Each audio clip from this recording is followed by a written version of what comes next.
Good morning, everyone. I'd like to welcome those present and joining us. TSERS and LGERS Board of Trustees meeting for Thursday, October 24th at 9 a.m. We'll go through our normal housekeeping in just a moment. But before doing so, Not quite. okay. Well, we're going to have a little bit of special recognition this morning. I now call the meeting to order. We have ethics, awareness, and identification of conflicts of interest. Members, you've seen our conflicts and potential conflicts of interest. Anyone have a known or potential conflict? Okay, hearing none, should one appear during our proceedings, please let me know. As I call the meeting to order, I'll ask that you join and stand us for our Pledge of Allegiance, and then with our salute to our North Carolina flag. I pledge allegiance to the flag of the United States of America and to the republic for which it stands, one nation, under God, indivisible, with liberty and justice for all. I salute the flag of North Carolina and pledge to the old North State, love, loyalty, and faith. There's a lot going on in this room today with so as I call the meeting to order, I would ask that anybody who wishes to make a public comment, please sign up on the public comment section, and then we'll go to the agenda in just a moment. In the interim,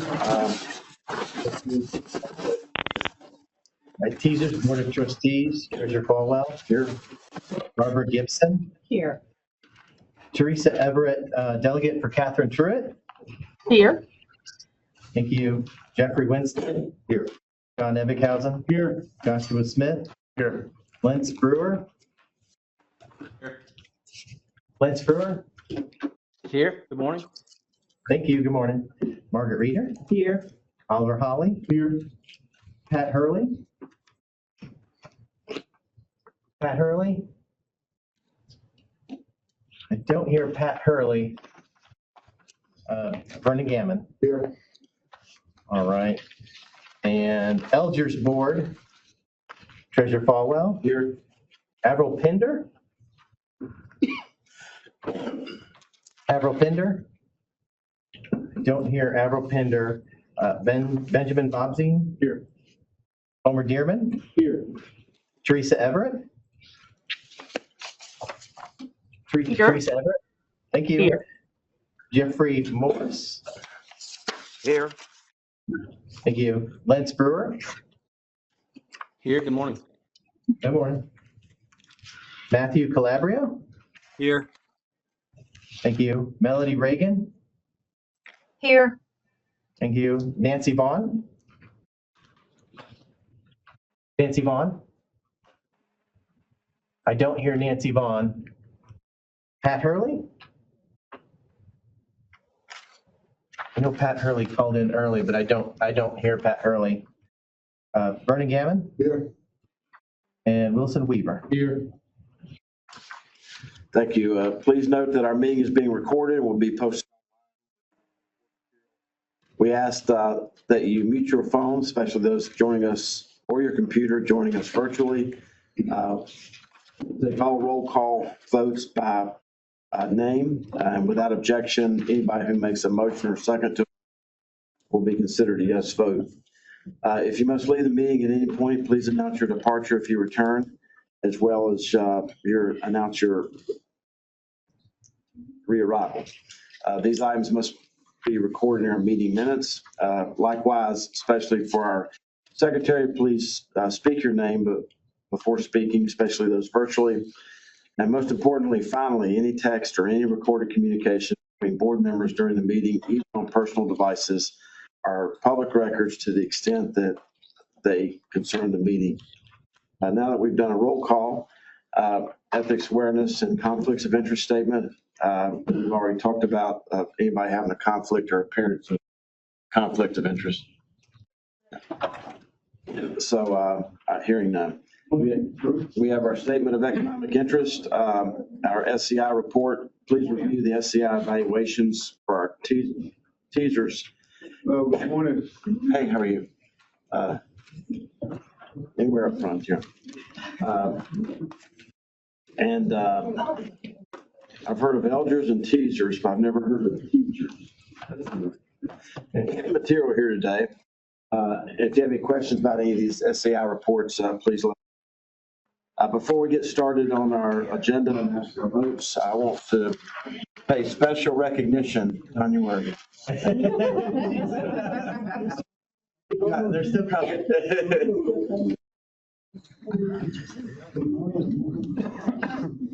The big group. How about y'all circle facing that way? And Oh, okay. we'll just kind of screw it so we can see it. That way.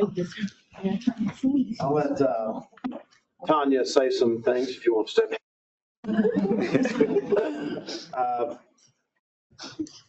I believe this is my last board meeting. To pay special recognition to the people you don't see or hear from very often that keep us in the check delivery business. These are the individuals. And there's a couple of different groups that are represented here. But as many of you have heard me say in the past, no one calls us to book a cruise. They call us because they've had a life-changing event. And it's these individuals' job when people are anxious about getting married, getting divorced, losing spouses, having children, children aging out, all the things that you can imagine happens in a plant the size of ours. These are the people who have the responsibility of lowering the temperature and meeting our customer needs. Especially not just the call center, but also the mailroom. You can imagine, especially with the recent disaster, that everybody talks about the coordination of local, state, federal, and FEMA. But they left out the U.S. Postal Service. There's a hell of a lot of people in this state who have contact with this office through the U.S. Postal Service, who lost that service during their horrific storms. And finally, both accounts, when there was a lot of pressure to shut down state government during COVID, these folks came to work and found a way with common courtesy and common sense to keep us in the business of opening the mail and keeping us in the check delivery business. So I want to give a special honor to them. And Tanya, you have the floor. Well, as Mr. Treasurer said, this is part of a group. The other set is, rest assured, is at home, answering the phone, so members are still being serviced. The treasurer has afforded us the opportunity call center where we have half of the staff remote, half the staff in the office because of spacing and giving, a nice area and safe area for us to work. So as the treasurer said, this is part of the staff. They answer the calls and try to cancel members through any situation that they have going on. And we always say we're going to try to do one call resolution, take one call at a time. Give that person your undivided attention. And they're averaging about 20,000 calls per month. They also assist with doing emails. They also assist staying later and working over to do whatever it needs to take place to service the members. There's times when the call volumes are extremely high, but I can't say this group morale stays high. They continue to celebrate each other.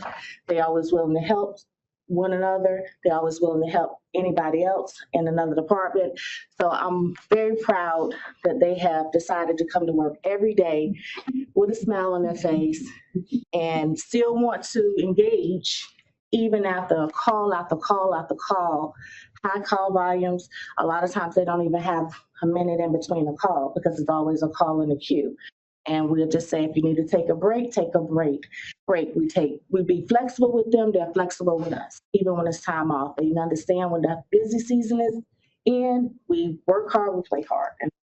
And it's become like a family. And when one is out, you know it, because everyone has an accountability coach, and I couldn't be more proud to be a part of this team, because that's what it is, being a part of the team. And I go and visit with them every morning, and if I don't, they look. So it's a team. It's not, oh, Tanya. It's, hey, Tanya. So, and I couldn't thank them enough, even though I say it every day. And I'm not gonna talk too long, but even with this group, with having half of the staff here and other staff home, we have made it a practice that we say through email. So even if you're not in this building, you still feel the presence of your team. You still feel the presence of your leadership. And that has been making us just grow and want to see each other succeed. We celebrate the wins. If someone got to move on, we celebrate that too. And we try to develop and do whatever we can to make sure that everyone is supporting each other and supporting the members, because when they're satisfied and happy, it shows when it's on the phone. Now, they don't stop either until the member get what they need, which comes to partnership with Rick, because we have to work together and they'll send stuff over. They come up with ideas and can the member this and can the member that, you know, so they have been patient and they have been very, very good to work with. And I'm just so proud to be a part of this staff and the ones that's home and everyone else part of this team is RSD as well. Thank you, Treasurer. Thank you. Thank you.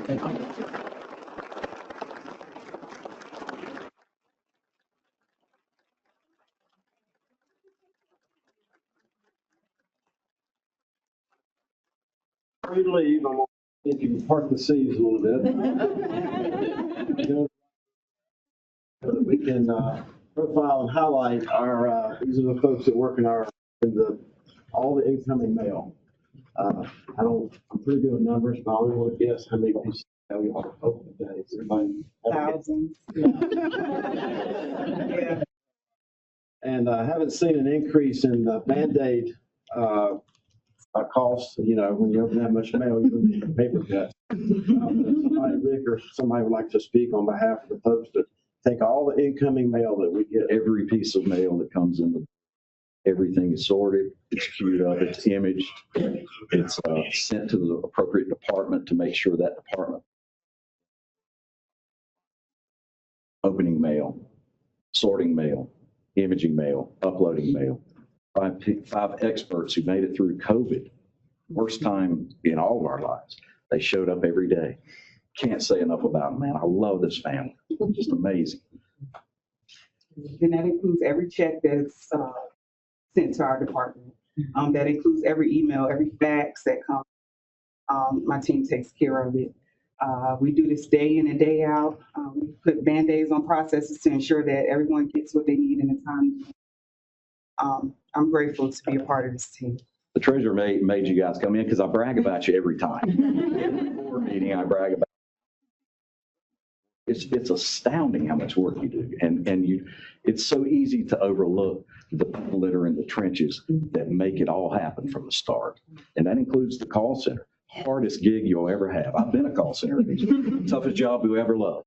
And it just, look how small this group is and how many things they get done. It's astounding.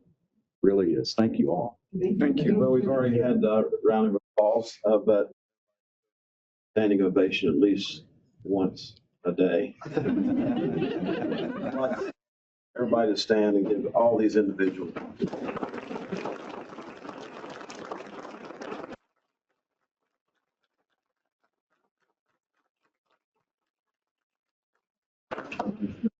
Thank you. Thank you. Thank you so much. Y'all have a good day. Thank you too. Thank you. Any board member like to say anything while they're still in your job? Thank you. All you do. Yes. With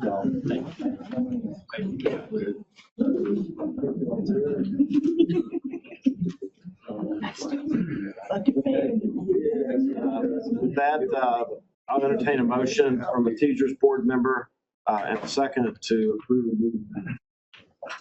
Mr. Chair? Mr. Chair, may I have the floor for a minute? Yes.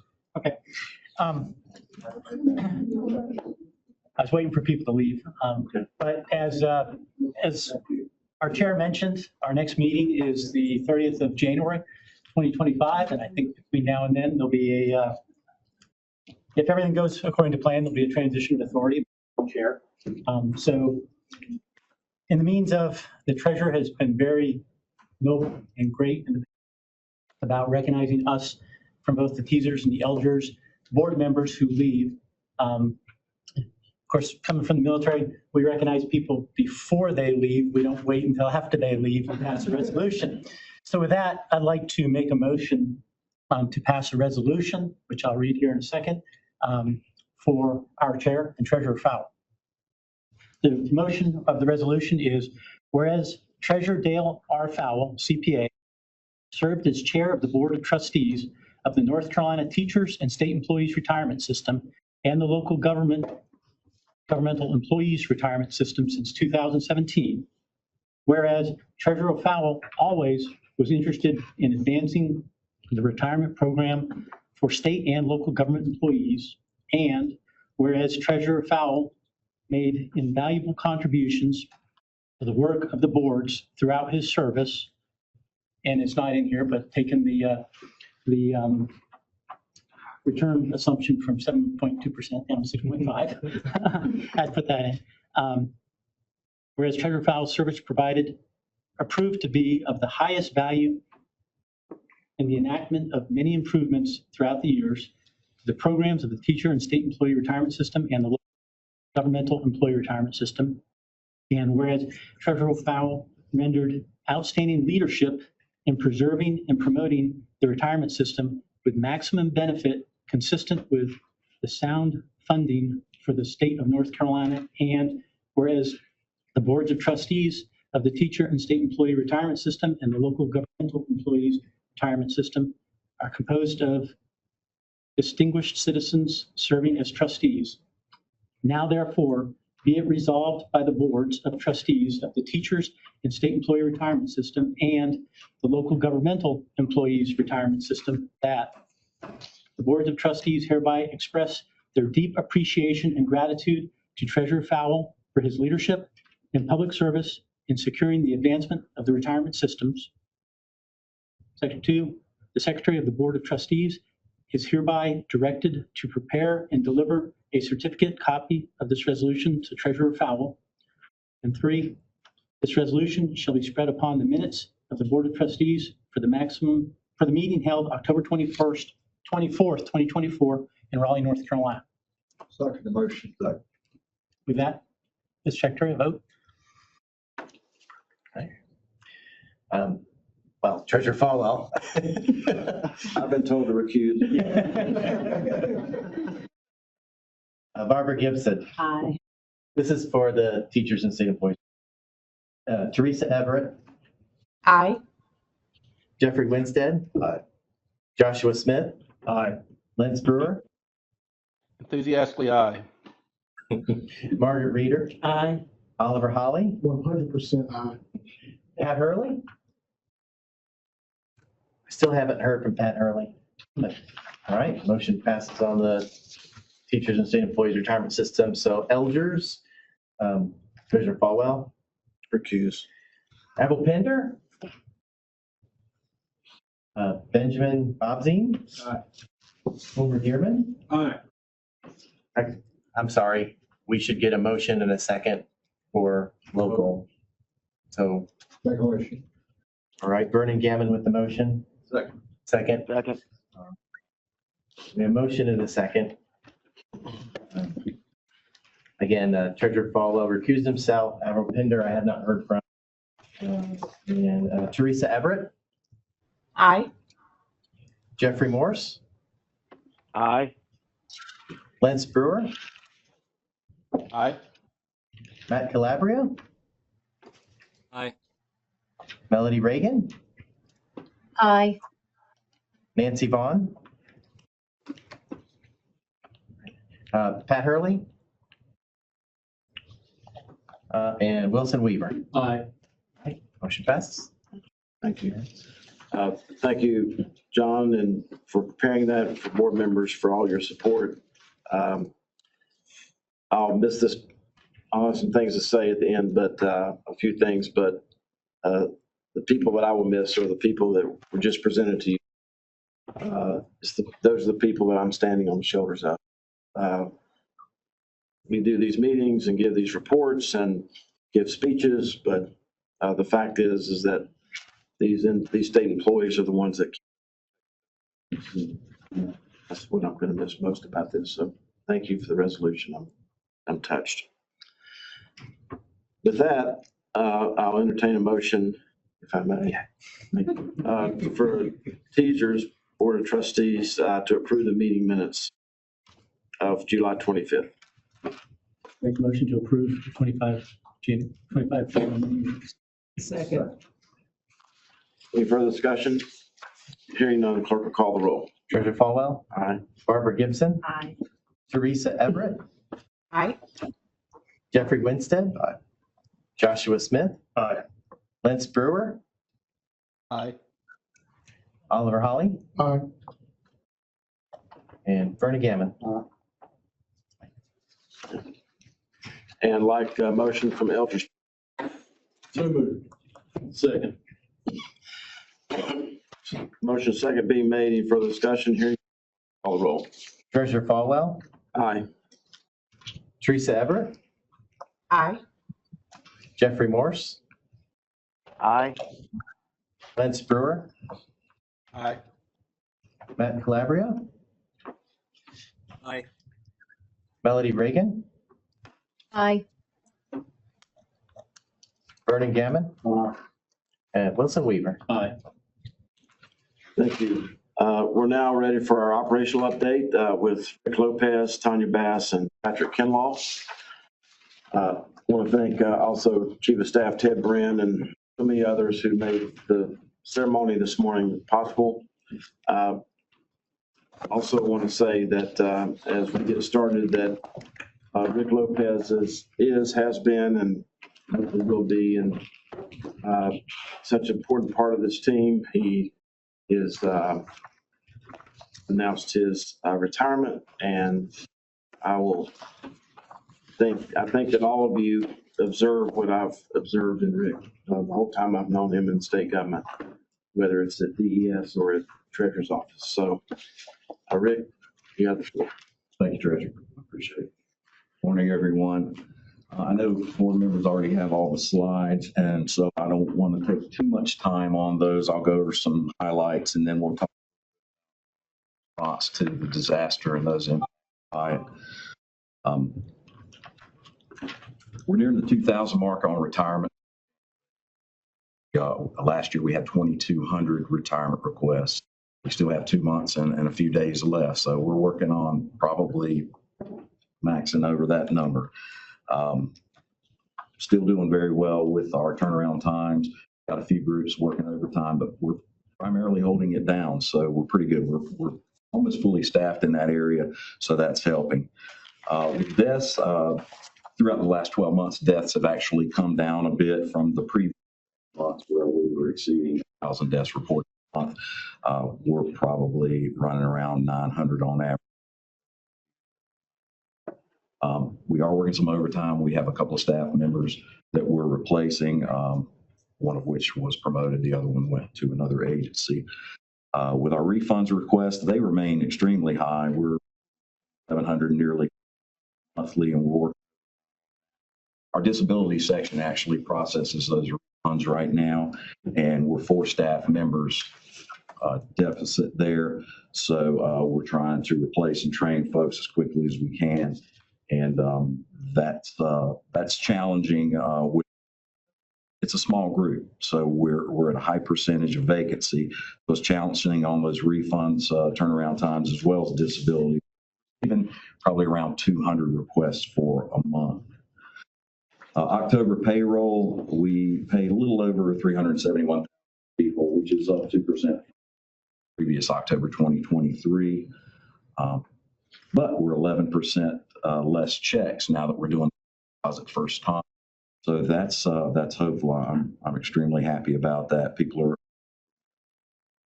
rather than waiting for Postal Service at this time.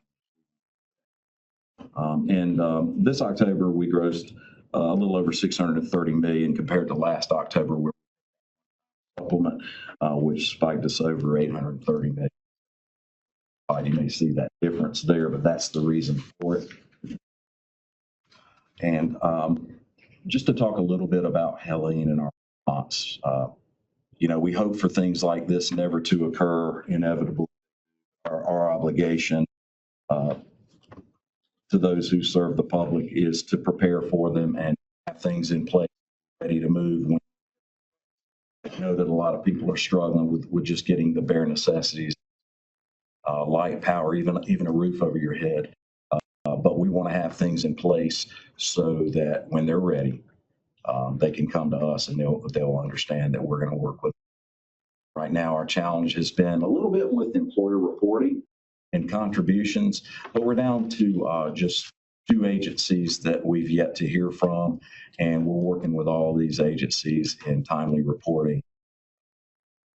It's going really well. We thought we'd have a higher questions, but the agencies were obviously themselves things like this, even though they're a rarity. We've had a great response. We've done a lot of outreach. They've called and asked questions, and we're working closely with each agency that has any need from us. Individuals, we've asked the employers that if they recognize someone who may have been in the process of retiring, that they let us know if they could, so that we can make sure they don't lose their place in line. We want to get people paid on. We don't want them to have to start at the back. We need to know what may have been lost in the transition so that we can get that paperwork back in the system and back to where they were in the line. We have a lot going on with our outreach through my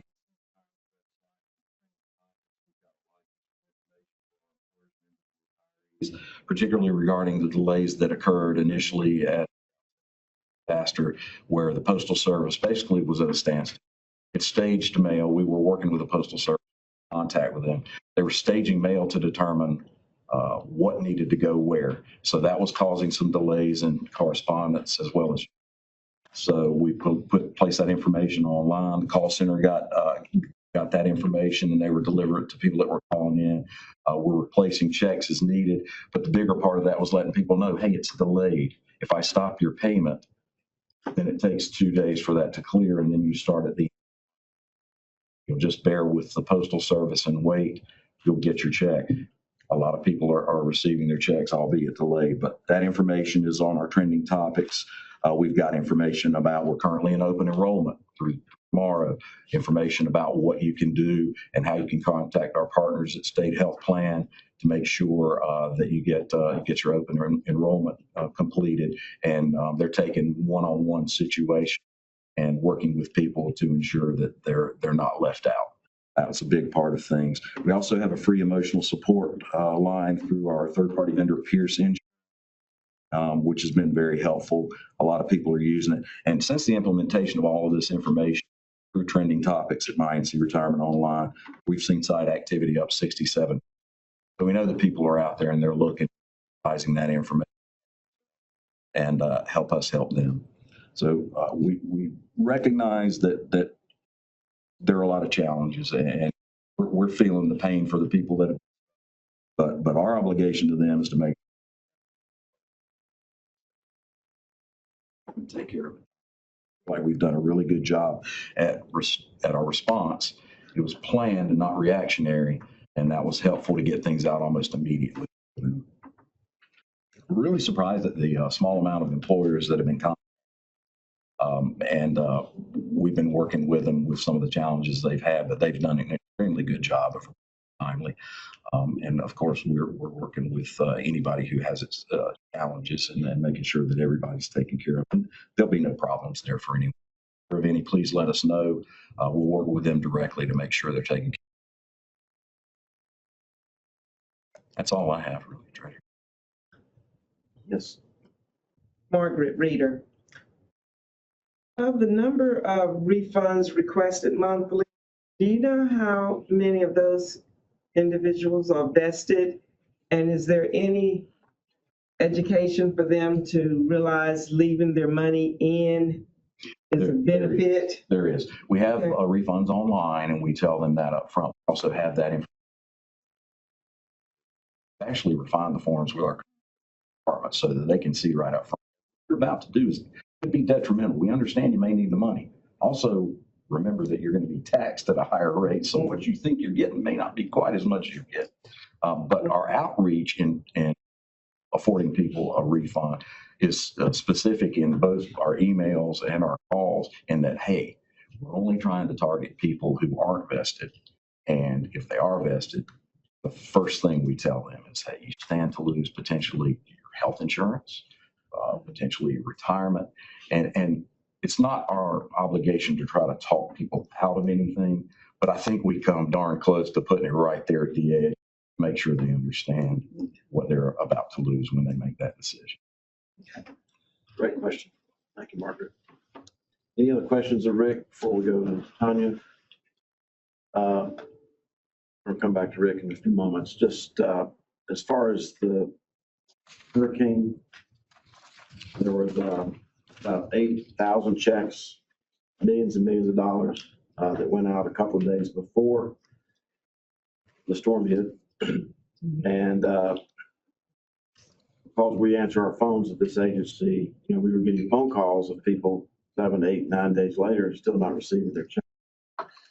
So I directed Anna, who is the glue in my office, try to find the nicest people that you can who are calling in about this problem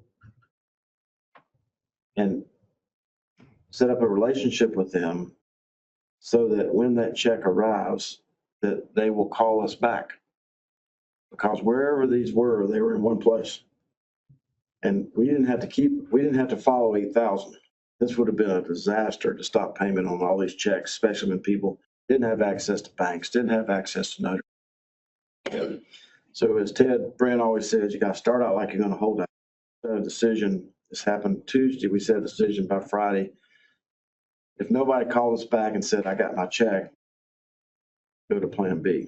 But on Thursday, we started getting calls and said, I got my check. So if one check started clearing, this is not people just not getting their check. We were actually checking to see if the checks had cleared.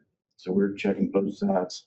So I'm really proud of the team for standing in the box and not creating a whole bunch of other drama for our retirees. Thank you for it. Yes, sir. Thank you. We were a little on edge for 10 days. Then 3 got cashed in the call, and that all helped to know they were. Yeah. So they were all in one place. When one got through, the other ones are going to get through. So thank you. Tanya. Good morning, everyone. I'm going to follow Lee here. The slides are there. We could go over them if you like, but for the most part, I want to speak about the efforts that we had in the call center in regards to the storm. Just a little bit about our metrics. Since the beginning of the fiscal year in July, we had some work in regards to emails and correspondence. Some of that was driven by us doing a campaign with people enrolled in Orbit self-service for the first time, which required them to fill out a form if they couldn't remember their password, which increased our call volume because distance getting on Orbit self-service and getting that one-time code to get in for security reasons. We had a little fraud going on, and we wanted to make sure we tighten up our security, so we put some extra measures in place, which that drove the correspondence and the email. By the end of September, we was down about 9%, and that was across the board for us, our email and our correspondence. That also triggered over into our call center and making the call volume jump up. And we was at about 6 minutes and 18 seconds with average speed of answer. By the end of September, we were back down 3.5 minutes. So we just had that intake in July and August. It started to trickle down as we started to assist members getting what they needed, and we was getting back on track. We did conduct over 230, assisted about 600 members at the front desk, and conducted 26 webinars with attendees. And the attendees is based on the event and how many people attend. So we still conducted business. It was just a little spike in there, but we were able to get it down. In the meantime, we were able to put additional 4 trained counselors on the phones in the call center, which assisted with that and helped keep the abandonment rate down low. The abandonment decreased from the beginning of the fiscal year in July by the end of September by 40, going from 7.0 to 4.2. And in light of the storm, we did get calls coming in. Call volume went very high because of the check sitting. I couldn't say enough about the team here, Patrick and Rick and the communications team and Tom and everybody working together trying to figure out for the call center to be able to tell the members so we could give them at ease. As far as I know, to date, we only had one call so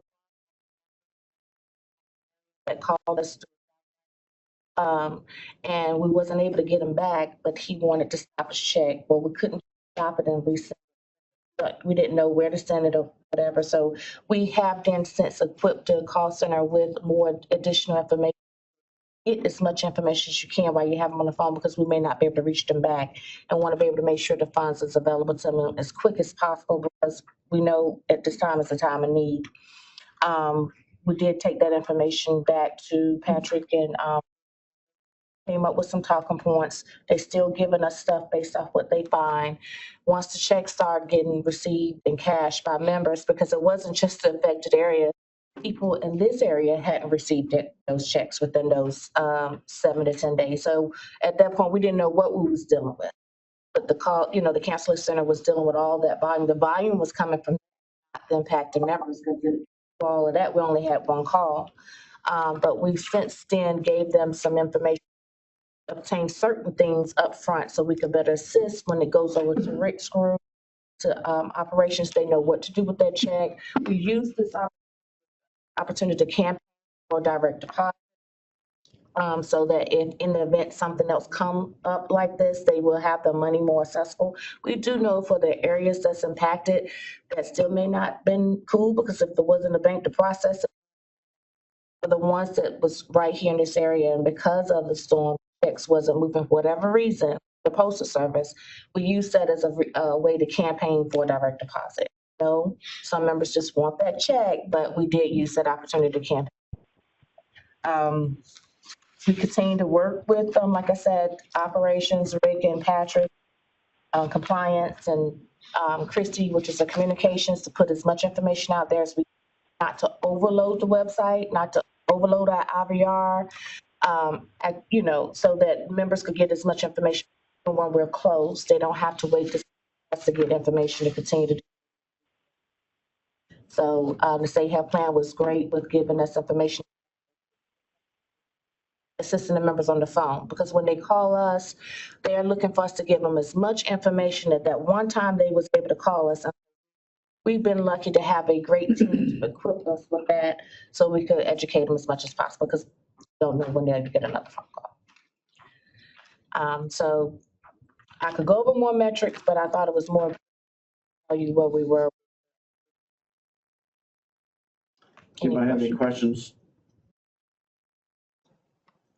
Thank you, Tom. Hey, Thank you. this is Yes, this sir. is Matt Yes. Calabria. Thank you, sir.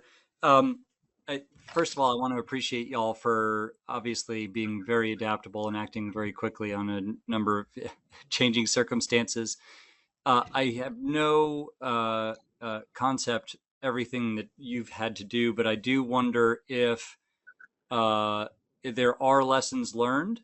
If there are systems you put in place to adapt to strange circumstances, it makes sense to distill that down.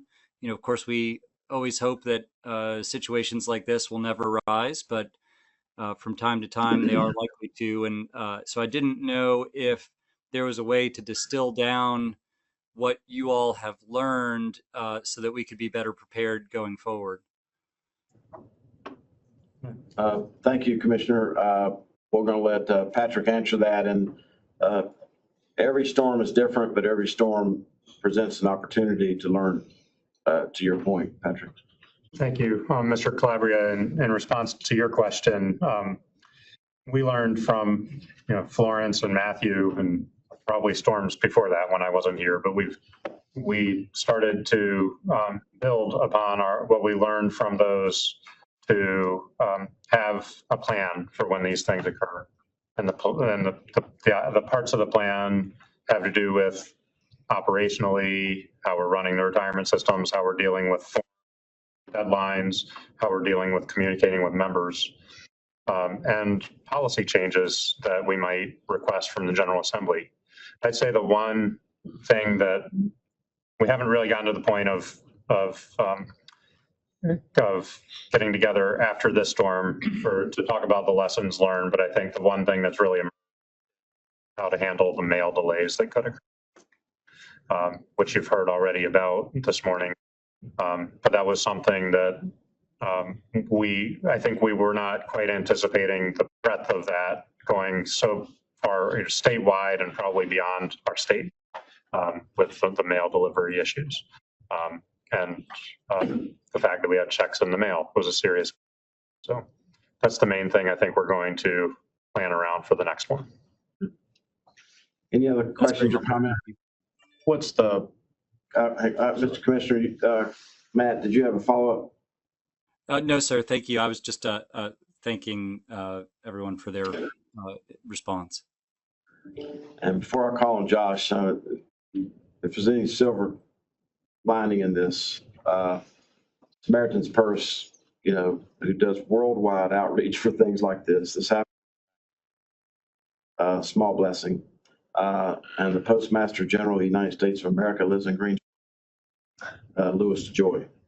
So I have suggested to him a few weeks ago, last week, and his staff, you get Director Gibson, others get these reports about how many people have their power, how many are left.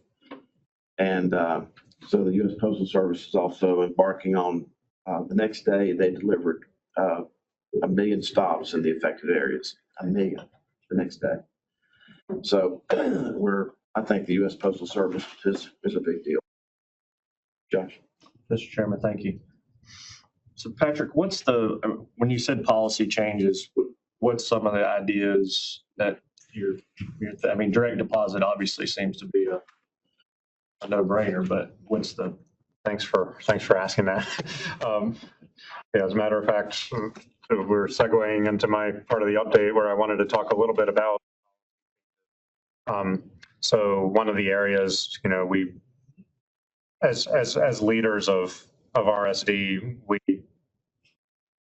we advised our teams in the days, when the storm was hitting and the days thereafter, that as heartbroken as we all were to see and hear what we were seeing here, one constructive thing we could do was to think about how we could help, to listen to anything we were learning from what was going on from far away. One of the things that our agency suggested and the General Assembly enacted when they came back for the one day was to provide some expansion on the return to work rules, and Taylor will be here in a minute to talk a little bit more about that. That's already been enacted. We've made other suggestions to the General Assembly, and we're hopeful that'll be taken up real soon. But generally, the stance that we want to have is if somebody's coming up against an administrative deadline, a deadline to return a form, pay a premium for the contributory death benefit, turn in a medical report for disability, and they can't do that because of, they don't have access to their doctor, they don't have access to mail, email, phone, whatever. They can't communicate with us. Wherever we can meet those people within the bounds of statute to provide some leeway, we want to do that. Sometimes the statute, the way it's written, doesn't give us that authority, and so we're looking for some temporary ability to accommodate those folks. Does that help? Yeah, for sure. Thank you. Great questions. Patrick, you can proceed with your actuarial joy, or is that? Thank you. Thank you. And before we leave the topic of the hurricane, I just want to say if you had been here those days, you would have seen a lot of people who cared, and starting with the leadership with Tom and Tanya and Rick, and it's an honor to work with them. Tim, our Assistant General Counsel, and Christy, our Communications Director. Everybody cared and was setting aside everything else they could to the extent they could to focus on this disaster. I think we all had our call list. I called 60 people. I know Patrick called a bunch of people. We were just trying to get their checks. We just wanted to help people, and a lot of them couldn't be helped. But Well, even the counselors that were in here earlier, Tanya and I talked about get feedback. What is it? Whatever calls you're getting, what are they saying? What are they asking for so that we can, is there something we can do? Is there something we can get out? Is there some way we can be proactive? Just that, even if it's that one call, do we get, somebody calling from the western part of the state asking us for something, trying to see how we can incorporate it with what, the idea of, yeah, they worked great together. They did. I got a question and maybe, the answer may not be as detailed as I asked, but we're used to the storms in the east, and this was a very strange occurrence for the western part. But getting these phone calls here in Raleigh, taking those young men and ladies that just walked out, they're hearing people at their worst times. What are we doing as an agency to support them in their mental health as an organization? Don't care if it's the western part, central, eastern part. What are we doing to be there for them in these times? Because taking these calls back to back and hearing those stories, I'm sure takes a toll on them. So, And we were directing it through trending topics, but also through the call center, we were directing them to our peers for the emotional support and outreach. That was our primary resource for them. And just being an ear. I mean, this is, as you could tell, these people care about what they do, and every one of them takes a call individually. You never feel rushed when you call anyone here. And just being an ear for somebody who's suffering makes a lot of difference. It just does. Even if they don't choose to call somebody that we provide them a number for, just being able to hear somebody who genuinely cares for you is so instrumental in the start of recovery. And I think our team's done a great job of that. Yeah, and just to piggyback what Rick is saying, this time and any other time, we have people calling in and, counselors have gotten off the phone upset, emotional because of what they hear. Person was being abused with their paycheck, with their benefit check. And even in this time, some people may have loved ones in that area, so it's kind of hard to hear these things. We have an open door policy. We always offer the EPA line, but that's a commercial thing, right? So it's very personal for us. And even with myself, as being a counselor a long time ago, being on those phones, I remember getting off the phone like someone is forcing their grandmother or mother to take their retirement so they could get a home built. And I'm thinking that's just not right. But what problem is you can't take it home with you, but we could decompress together here. So I tell them, go take a walk. You need a minute or whatever. And they just says, with Tim or whatever, because I'm still very close over there. I may I visit with them every talk. And so we're giving them the emotional support they need. Luckily for me and the rest of us, they are a strong group of people. And they do know that if they need a moment, they can have it without any repercussions because you have to shake it off. You're still a human being. You're not a robot answering the phone. It's, desperate need in a person's ear. You want to take your own credit card out. So they have their times. They have had their times. I've witnessed it. I've experienced it, and just allowing them to be human. And then they get back on the phone and we do it again. Appreciate that. Yes. That's probably what I love most about this group. I don't think crying about a situation for somebody in need. This is very emotional. And I mean, you have to, I ask my team, please put yourself in the place of that person who's just lost their grandmother or their loved one. If you do that and you care that deeply, you're going to do it right. You're going to do it efficiently, and you're going to take it serious enough to get it timely. And that's what I ask of the team. And it extends to operations, particularly the survivor benefits team. There are times when they come in and they are very emotional about a particular situation. Through the pandemic, we had a lot of young people who unfortunately took their own lives. It's very disheartening, and it hurts you because you see so much opportunity for a future in that person's life. They didn't have the emotional support that they needed, and it affects you, and it's really hard. But Tanya's right. We take this thing a day at a time, and it's high emotion. It is. And if you're not emotional about this and you don't care about it, I don't want you working here. Thank you for that continued support.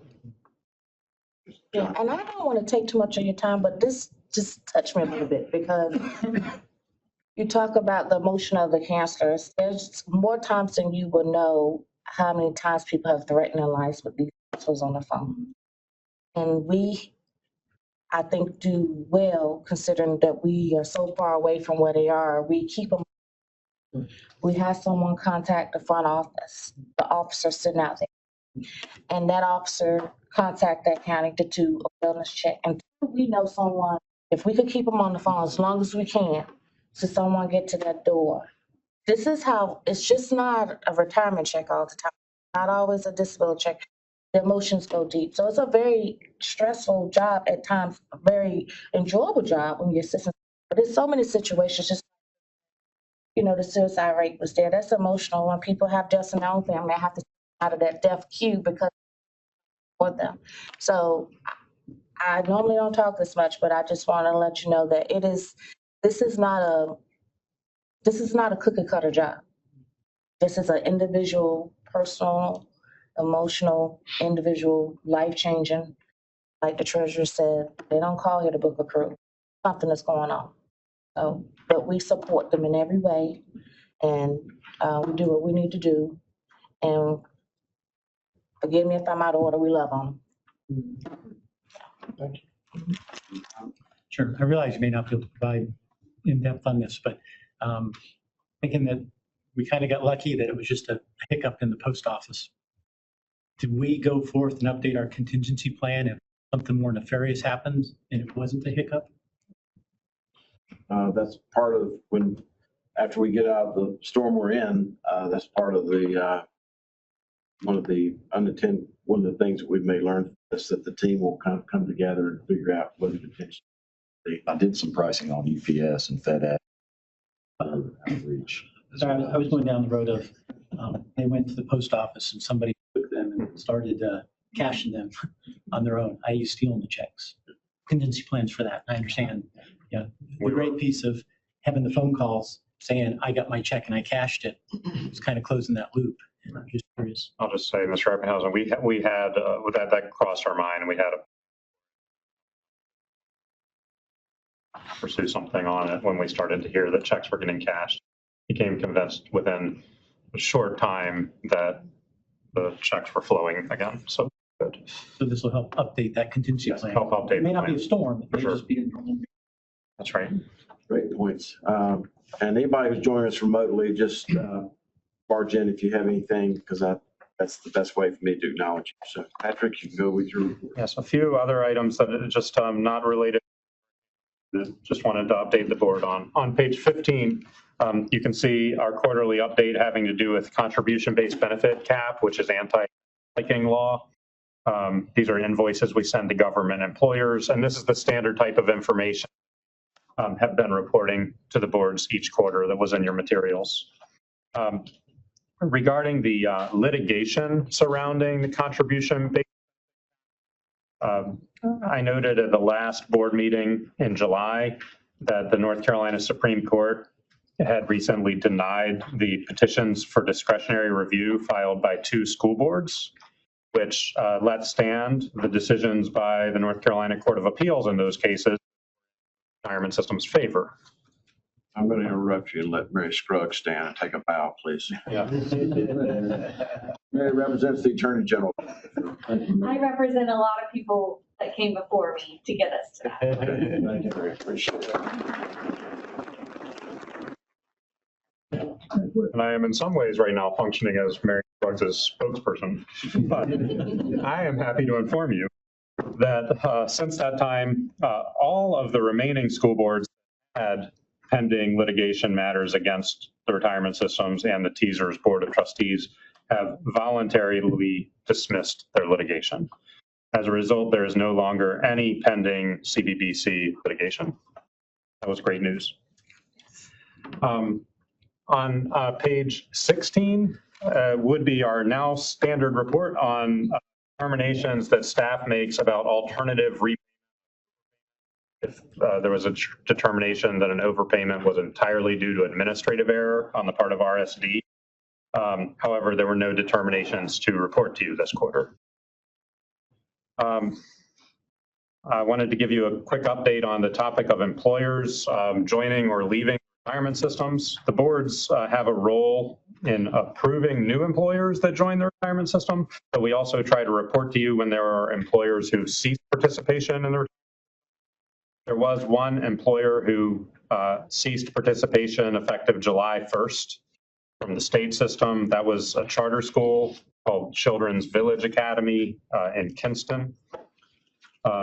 Their withdrawal from the system was because their charter was not renewed by the State Board of Education following the 2023-24 school year. Children's Village Academy has been notified of the withdrawal liability they owe to TSERS, more than $800,000, but it has not yet been paid. Later today, you'll be getting the annual valuation reports. Consulting actuary Gallagher. As I say every year, I am not the actuary who wrote those reports, but I am an actuary. Share with you a couple of the highlights that came through to me so that they may reiterate. Their reports today are based on a measurement of the funding condition of November 31st, 2023, almost 10 months ago now. One of the things that's worth reflecting on in these is what they call the unfunded actuarial accrued liability. A real simple definition of that might be something like the amount of money that is not in the retirement system's funds, but should be in the fund based on the actuarial method of pre-funding. Ideally, that money should be there, but it's not right now. And for the state retirement system, they've measured that unfunded liability to be about $11 billion, about what it was last year. For the local retirement system, it's increased from $4.4 billion the previous year to $5.2 billion this year. So those are the unfunded liabilities that there has to be a system plan for employees and employers and investment returns to make up for over the coming years. Doesn't have to be all at once, but there has to be a system for it. And what would you say, just briefly, account for the top two reasons why that unfundedness increased? Cost of living, I mean, the supplement. Yeah, I will. So the top two reasons are, first of all, one thing that Gallagher found in their reports, they'll probably say more about, was that the compensation of public employees increased faster than they would have expected based on the assumption salaries increased. This was more true for local governments than it was for state government, but it was true for both. When the salaries increased by more than they would expect, pensions are based on your salary in part. So, and it's a lifetime benefit. So it increased the cost of what the pension. So that was one. It's not the average salary, it's the top salaries. That's sometimes, yeah, but these are average, when they're talking about total payrolls increased by quite a bit. The other reason, if I had to pick two, they may have something different to say. It'd be interesting. But if I had to pick two, the other reason would be that we're continuing to recognize the investment experience calendar year 2020, which was a rough year for all capital markets. Our retirement systems earned negative 10% in that year, versus the board's assumption, which is and earn positive 6.5% every single year. So we have some years that are better than others. 2022 was a rough year all around, and that gets recognized into these numbers over 5 years. Fortunately, it didn't all go in yet, but it went in partially at the end of 2022, partially at the end of 2023, which is what we're seeing here, and it'll continue to go in partially in the next few years. So those are two reasons. And the other, yes. That first reason. Working in HR, I see a lot of high salaries at the executive level, but then we have a lot of low salaries for support. So if they're taking the average, when those executive salaries keep increasing, that is pouring into this because they're doing the average. And so we're looking at, we would venture to say that we haven't seen a whole lot of salary increases in state government. But I have seen some. Yeah, I would leave it to. Maybe a little less elegant, especially with the local system. We have a lot of, the league's going to be here next month, and as well as the County Commission Association are complaining about the employer contribution. And the people who are complaining the most about the employer contribution, people who are getting these boosts, these high-level, high-salary people who are complaining are the ones that are getting the boost, which is really affecting this average, which affects the employer contribution rate. So that's how it is. And I'm calling it out when I see it. And so on your behalf, I'll continue to do that. Go ahead. Okay. The other finding I wanted to highlight from Gallagher's report is that they're finding that there were no investment gains as of November 31st, 2020 available to support retiree COLAs or one-time supplements during the fiscal year ending in 2026. It doesn't mean necessarily that there won't be any such benefit improvements, but it means that there were no investment gains available to pay for them in that fiscal year. Based on a rolling average. This is based on actuarial value of assets, which recognize a 5-year period. The calendar year 2023 investment return was a little better than 10%, which is favorable to the board's assumption of 6.5. But as we mentioned a minute ago, we're continuing to recognize 2020 in these numbers. So when the boards meet again in January, which is the meeting you would typically make recommendations about funding and benefit levels for the General Assembly, our staff will plan to describe that finding for you more fully in the reports for January. And that's all I had for today. As we close, I'm more for recognize Ted Brin. Also want to add that one of the many hats that I wear is on the State Board of Education. And there's 20 different opinions in this room about charter schools and all other kinds of educational opportunities in the state. But this does impact the pension system. When we have charter schools that participate in these systems where legislators want us to make sure that they can participate in these systems, both on the pension, the healthcare. You have teachers, all kinds of staff that leave K-12, DPI, public education, go to work for these charter schools, and then the charter school shuts down in a week. Not in a week, but one instance of the last couple of weeks, literally it was a matter of days. And my point of saying this to you is that 800,000 is 800,000 as far as the, but that as little or as much as that may seem to you, that is have to be picked up by.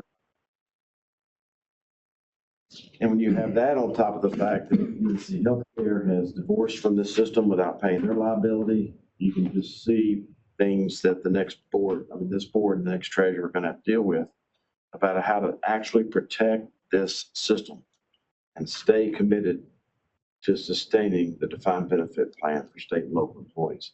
That's what I've done. That's what they're going to have to do, but sometimes it's going to require them looking at things for exactly what they are. So, Thank you, Treasurer. I'm Ted Brand, Chief of Staff, and I asked to say a few words as Rick makes his seemingly his last operational report. Like the Treasurer, I was at DES and a state employee for a long time. I had many roles at DES, including Treasurer left at the leader of DES. During that time, I had the opportunity to work alongside Rick and Rick And I wanted to say in public what kind of person, what kind of employee the state of North Carolina has. And he, ever since I've known Rick, he has taken ownership of anything that was ever asked of him to do. He works long hours. Come here, he's here before daybreak. He's here long hours. He's long in the weekend. He's just a person that any person that's had in a leadership role in their career just hopes they get a chance to work with them and he can work for them. He cares about everything he does. You can hear him today. He cares about the people that we all as state employees are. Rick is, in my long career, I've had the opportunity to work with many fine state employees that have those attributes.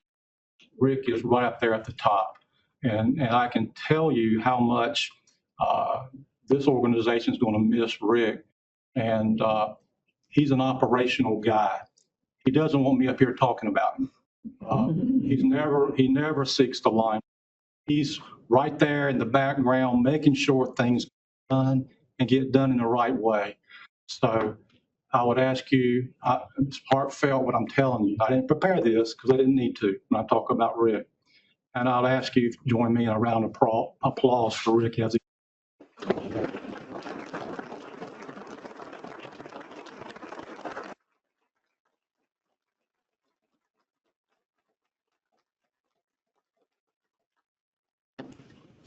Thank you, Ted. Yes, from Eastern North Carolina, we actually understood every word he said. I didn't hear any ideas in there. Or K-Raptors. Thank you all for that report. We're next, Taylor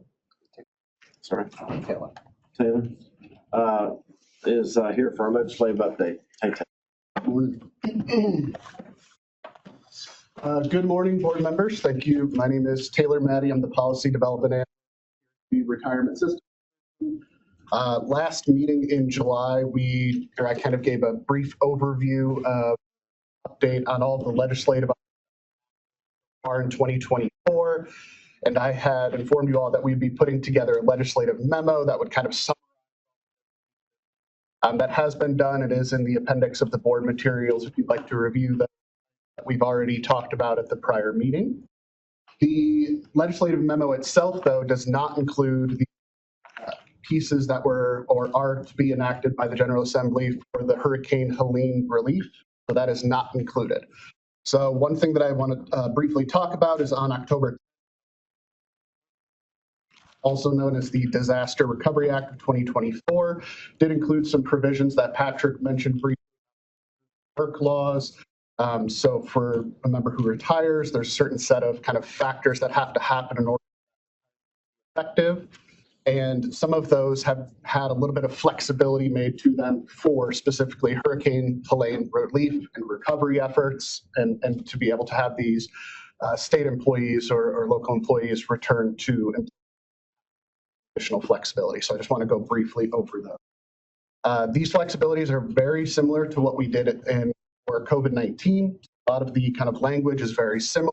Some of the factors are very similar. The primary kind of necessary information that the Retirement Systems Division needs is for the employer to certify that the reemployment in whatever the capacity is under these is needed due to the state of emergency related to Hurricane Helene or associated efforts. That is in statute or in that language in the bill to be able to kind of have these next provisions apply to these members. Very important. Excuse me, we have put together an email template that we can send to employers. So any employer who has one of these individuals, contact the Retirement Systems Division, our employer reporting team. We can send them a very simple template with the information we need for them to send us about that rehired retiree. And then that way we have that notification that the employer is certifying that this employment is needed. So it's a very simple process.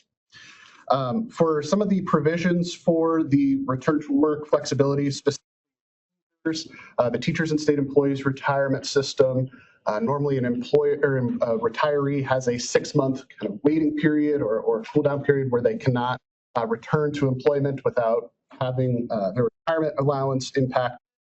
For retirees who retired between April 1st through and including September 1st, essentially the last 6 months, will only have a 1-month waiting period instead of a 6-month waiting.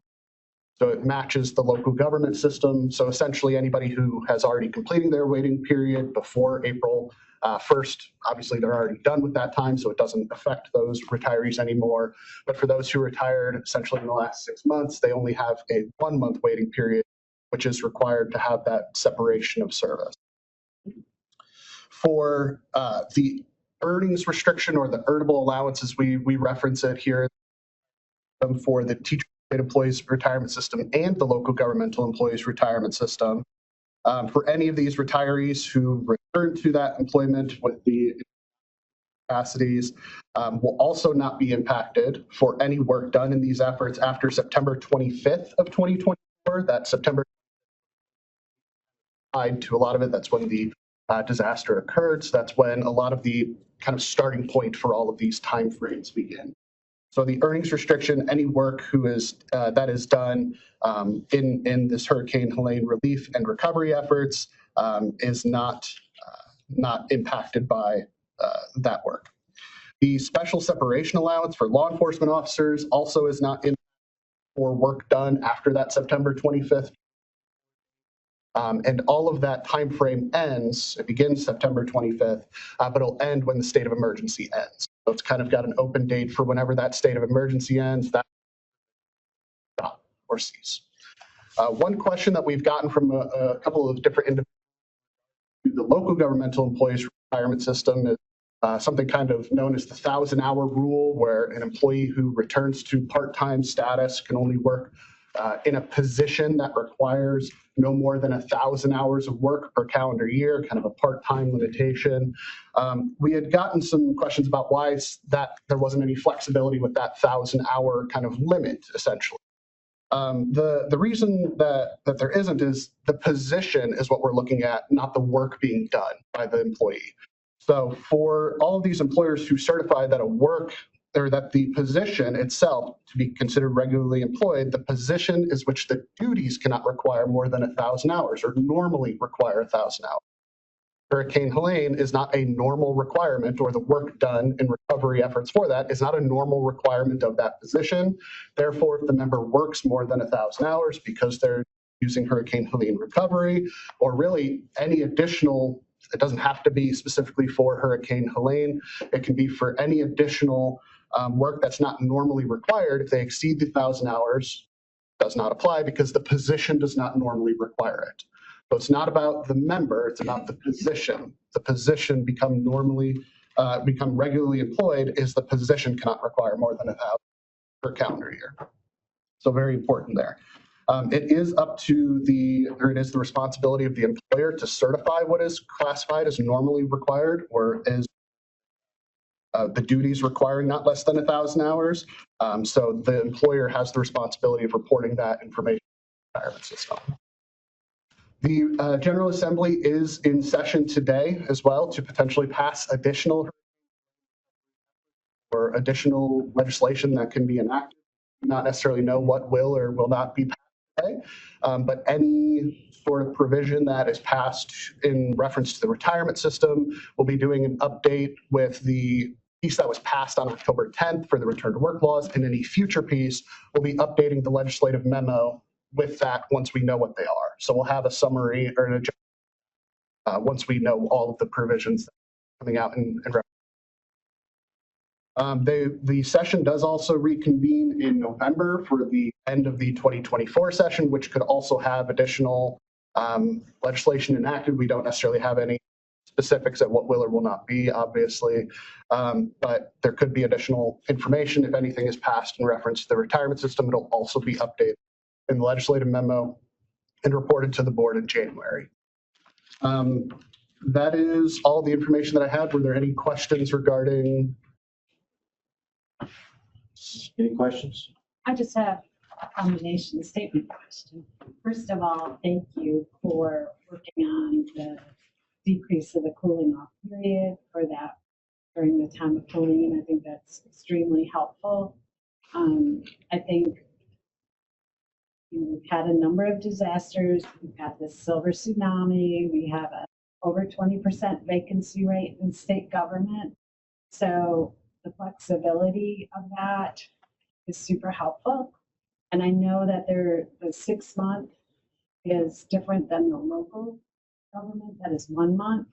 So I would just encourage going forward, if there's any way to take advantage of the fact that the legislature can still be within the IRS tax code and decrease that, that might be something to look at to be able to assist state government have the resources that they need going forward. And having been in the position that I've been in now for almost 8 years, I know talking to a lot of people hiring, if they could do something like work reduced schedules and ease into retirement and different things, I think we could address some of the workforce shortage that we definitely see now, and it's going to get worse before it gets better.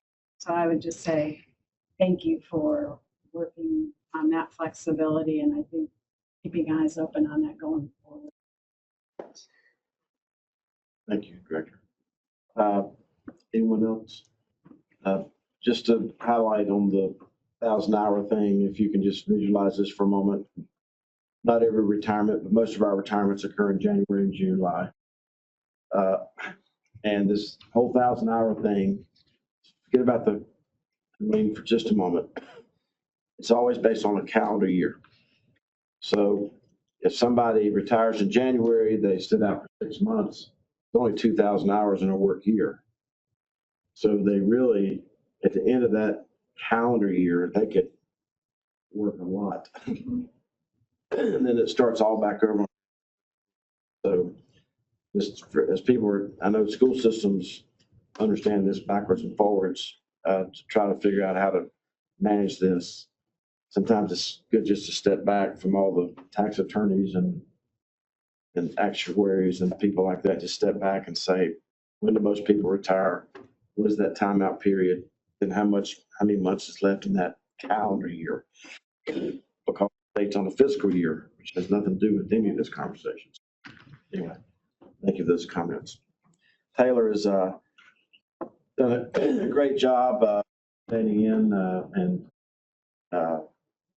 being a mentee under Sam Watts, who's been carrying double duty as this and the head of the state health plan. So Taylor, we appreciate all your efforts.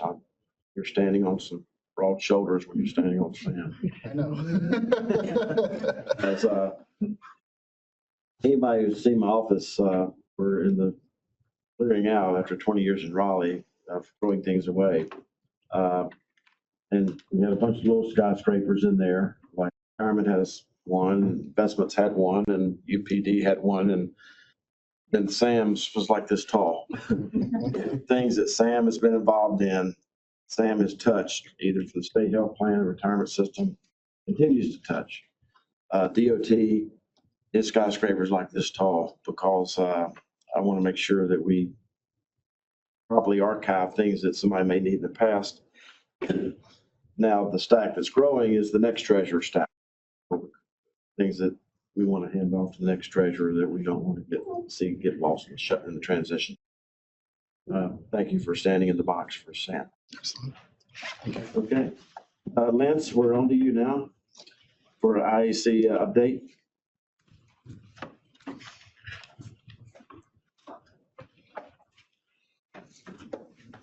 Thank you, Treasurer. Can everyone hear me? Yes. And I realize we've got a lot on the agenda, so I'll try and keep my report brief. But I did want to echo the thoughts of the board around our thanks to the treasurer for his decades of service to North Carolina. Treasurer Falwell, as a citizen, I applaud you for your devout service and congratulate you on a job well done. So the IAC last met on August 28th to go over the performance of the investments comprising our retirement system. The board will rest well knowing the system continues to grow at a healthy pace and continues to be one of the top 5 most well-funded plans in the United States. As of the end of the second quarter, retirement system assets totaled $123 billion, up from $115 billion at the same point in 23. For the second quarter of 2024, the annualized return came in at 1.22% against an implementation benchmark of just over 1%. 1 year return puts us at 8.21% and a 5-year return at 5.61%. Asset allocation for the plan's assets remain largely unchanged, with our growth sector underweight at 53% of the system's assets against a target of 55%. Rates and liquidity remained overweight at 35% of assets against a target of 33%, and inflation-sensitive assets underweight slightly at 9.67% versus a target of 11%. Our multi-strategy investments are slightly overweight at 2% versus a target of roughly 1%. In regards to an update of the plan's performance thus far through the third quarter, the plan continues with a positive performance, returning 4.8% for the quarter. The main driver for this quarter was the equity portfolio with a 7.1% return, followed closely by investment fixed rate income with a 5.3% return. Calendar year-to-date returns for the system stood at 8.9% through September 30th and hit all-time highs in terms of value at $128.6 billion year-to-date. The biggest driver was again the strong equity markets, returning 17.7% over that time period. In regards to the economy, major U.S. equity indices were higher in quarter three. S&P was up the fourth consecutive quarter and the seventh of the past 8. Hit all-time highs in mid-July, slid in early August, rallying steadily for much of the rest of the quarter and finishing not far from new record levels. Treasuries were firmer, with the curve notably steepening. The 2-10 spread inverted since mid-2022, flipped back positive in early September and ended the quarter up roughly 15 basis points. Quarter 2 24 was characterized by narrow market leadership and a hawkish repricing of the Fed rate cut expectations, but quarter 3 saw solid performances from a wider spectrum of companies and increasing expectation for rate cuts in 24. Behind this shift was a firming of expectations for an economic soft landing and a distinctively dovish Fed pivot that now has the market looking for roughly 100 basis point in total Fed policy easing this year. Treasury Board members, that concludes my report. I'll be glad to open up the floor for any questions. Thank you, Lance. I wanted to highlight a couple of things that he mentioned. This is the report that comes out of the IEC meeting. We have what our return is. We have an implementation benchmark, and we have a long-term policy benchmark. For the 3-year period, our performance was higher than the implementation benchmark. Right at 1, and then higher than the long-term policy benchmark. The 3-year, as he mentioned, 5.61 versus 6.11 for a 5-year period. The 10-year period, we've exceeded, the pension plan's performance has exceeded not only the implementation benchmark, but also the long-term policy benchmark. 15-year, we've now exceeded the pension plan's actual performance has exceeded implementation benchmark, long-term policy benchmark. And for 20 years, they're right on top of each other, 6.24 versus 6. So these are sort of the graphs that he was looking at and we were reporting from. Also want to say that when you look at some of the other graphs that are out there, it's easy to forget that when you lose 25% on your money, you've got to make 33% on your money just to get it back to where you were. That does not factor in that we're going to pay out $7 billion in gross benefit. So when you lose 25% of your money, you got to earn 33% of your money just to get back even, not taking into account the amount of money that's leaving the plan every year because of benefits. So, Lynn, report, the only other thing I would is that it's in this report also that when I was sworn in as the state treasurer, we had $12 billion of unfunded investment commitment. $12 billion. These are commitments that the previous treasurer had made. Many of these commitments were locked up for a period of 9 to 16 years. We have whittled that down to $7 billion of unfunded commitments for the next treasurer to inherit. So we've cut that number in half. As far as transition, because John sort of alluded to that, any major decision, now and the end of my term, the treasurer candidates have been invited to all of my meetings, banking, this, SRP, state health plan, the local government commission, and all the like. But there is no intention by me or our staff to, put their foot on the gas and make a bunch of commitments that are going to hamper the next treasurer. And that goes from everything from investments to leases on this building. We're just trying to be respectful of the person that's going to be coming in next. So, Lance, thank you for that report. And with that, we will now go to our actuarial overview. Michael Elizabeth from Gallagher, welcome. Members, you're going to hear a lot of reports here, and without objection, as I'm advised to do so, we'll get down and approve all these at once for the TSERS plan in one motion. Hearing no objection, and we'll do like for the LGERS system, all these reports individually and getting a vote. Thank you. Yes, John. I did have one question, Mr. Chair. John McCaslin.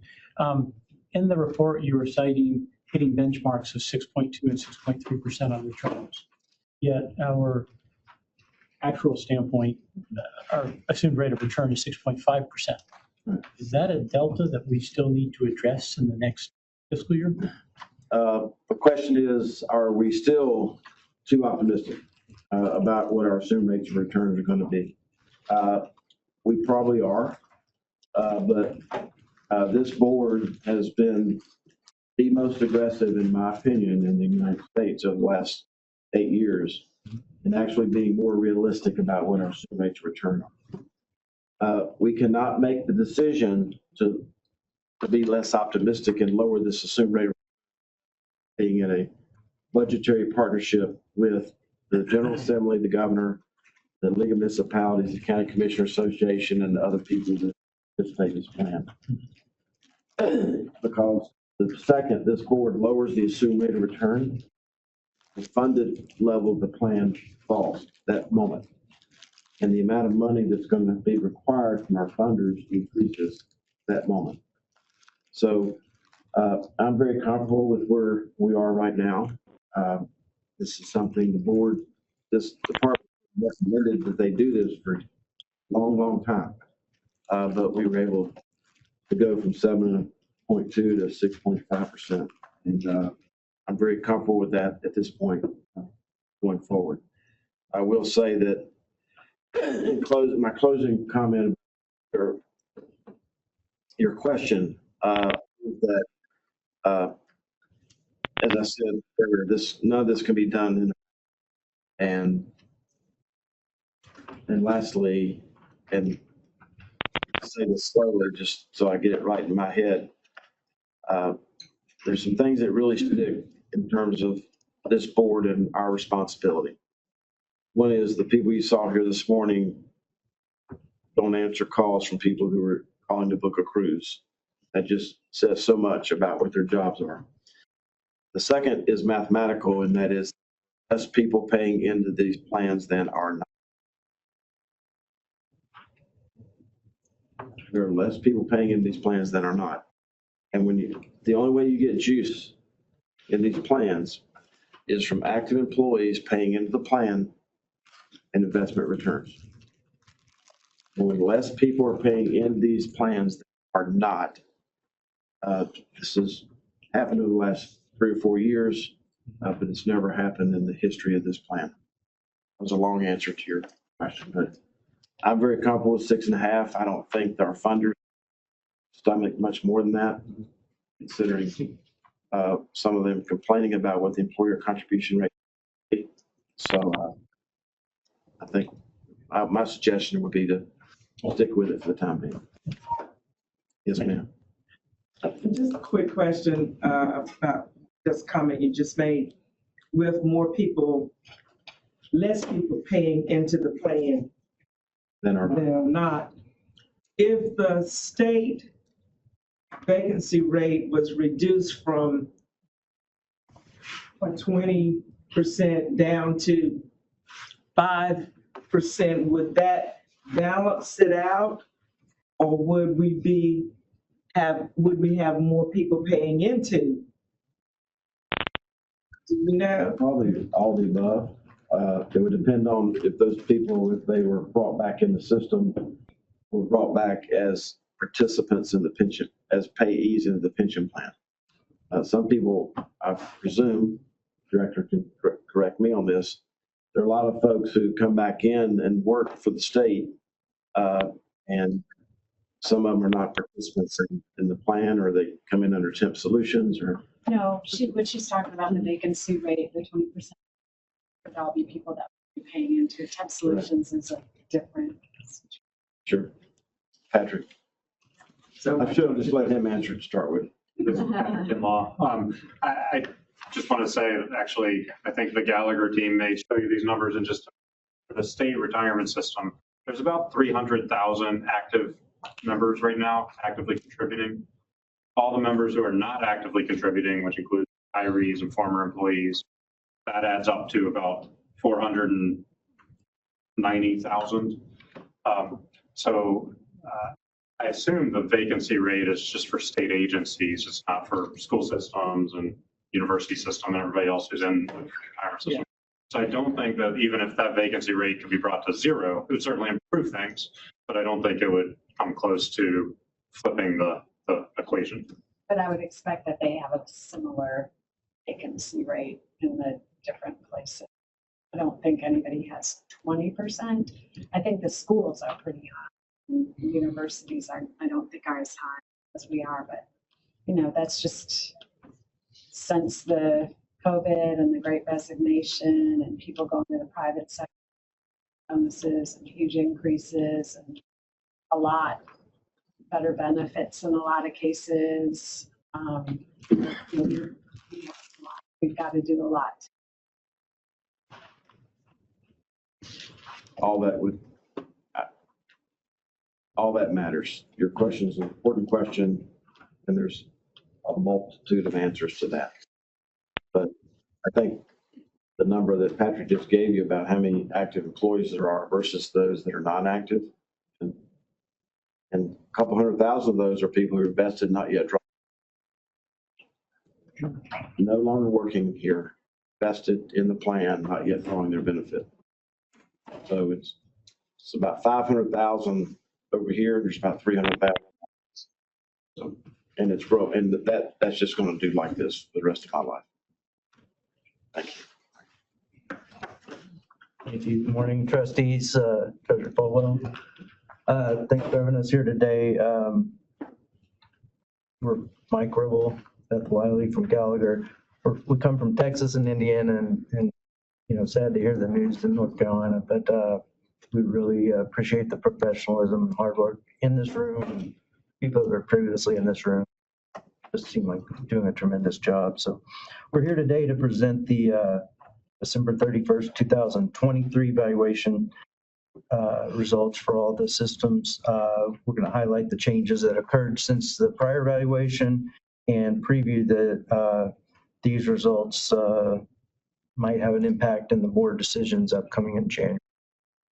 So the valuations, as Patrick mentioned, are a snapshot as of 2023. The results continue to reflect the 2022 asset investment return of negative 10.4%, and they're helped some by a 2023 return of 10.1 compared to the 6.5% return. The 10.1 helps a little, and the minus 10.4, hurt a lot. So We also have discussed payroll increases been higher over the past, both the state and local systems.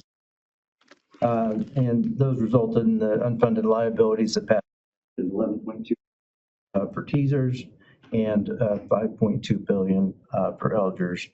So again, similar to last year, the board's options for COLAs and supplements and the like, maybe a little bit more statewide and the local system, the large local systems. What these do not reflect are the 2024 investment return to date, which is about 8.6%. So a little higher already through October, through last Friday, so mid-October, a couple percent higher than our 6.5%. So that will also help as well, but not reflected in this year's valuation, valuation. So takes time to work its way through the actuarial calculation. Those returns above the 6.5 do help. So moving to the actuarial overview, the page 1 is the state retirement system, and going from left to right is the teachers and state employees, the judicial, legislative, and National Guard. Not shown here, but we'll be discussing are the death income plan. One thing we note is the total number of TSERS members is 781,000. It represents 98% of the participants, members in the plans of all the statewide systems. And the same can be said for the assets and liabilities. The number of active members for TSERS, talked about the total number is, that's 39% of the total, 781,000. And I think we've talked about that already. So moving to the middle section, the return of 10.1% in 2023 has been reflected in the market value, brings it up to 84 billion compared to last year's 77 billion. In the actuarial value, we're holding that up at 89 billion because we're smoothing that over. This is the second year we've recognized out of a 5-year period where we recognize those 2022 losses. So we measure the health of the system in 2 ways. We look at the actuarial accrued liability. Patrick described it on accrued based on service to date, the amount that we're targeting to have in the fund. When we compare that to the actuarial value of assets, which the recognized value of the assets, the smooth value. For unfunded liability, that is the difference. Take the difference between the actuarial accrued liability and the actuarial value. It's $11.1 billion for TSERS, and that's down slightly from 11.3 here. And then the funded ratio, we like to look at actuarial value divided by the actuarial accrued liability. Is 88.8%, up a little bit from 88.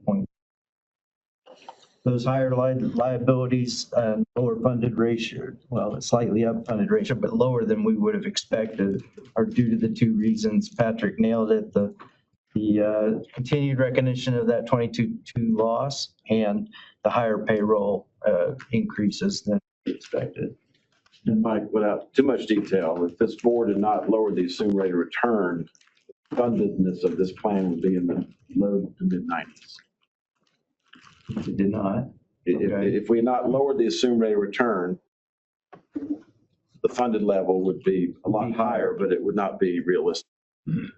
Even higher. We'd have more deferred losses, I guess, but it would be higher because the liabilities are discounted as the present value. Future benefits are discounted to current time, and we're assuming those today's dollars are bringing that back at 6.5% as opposed to 7%. Thank you.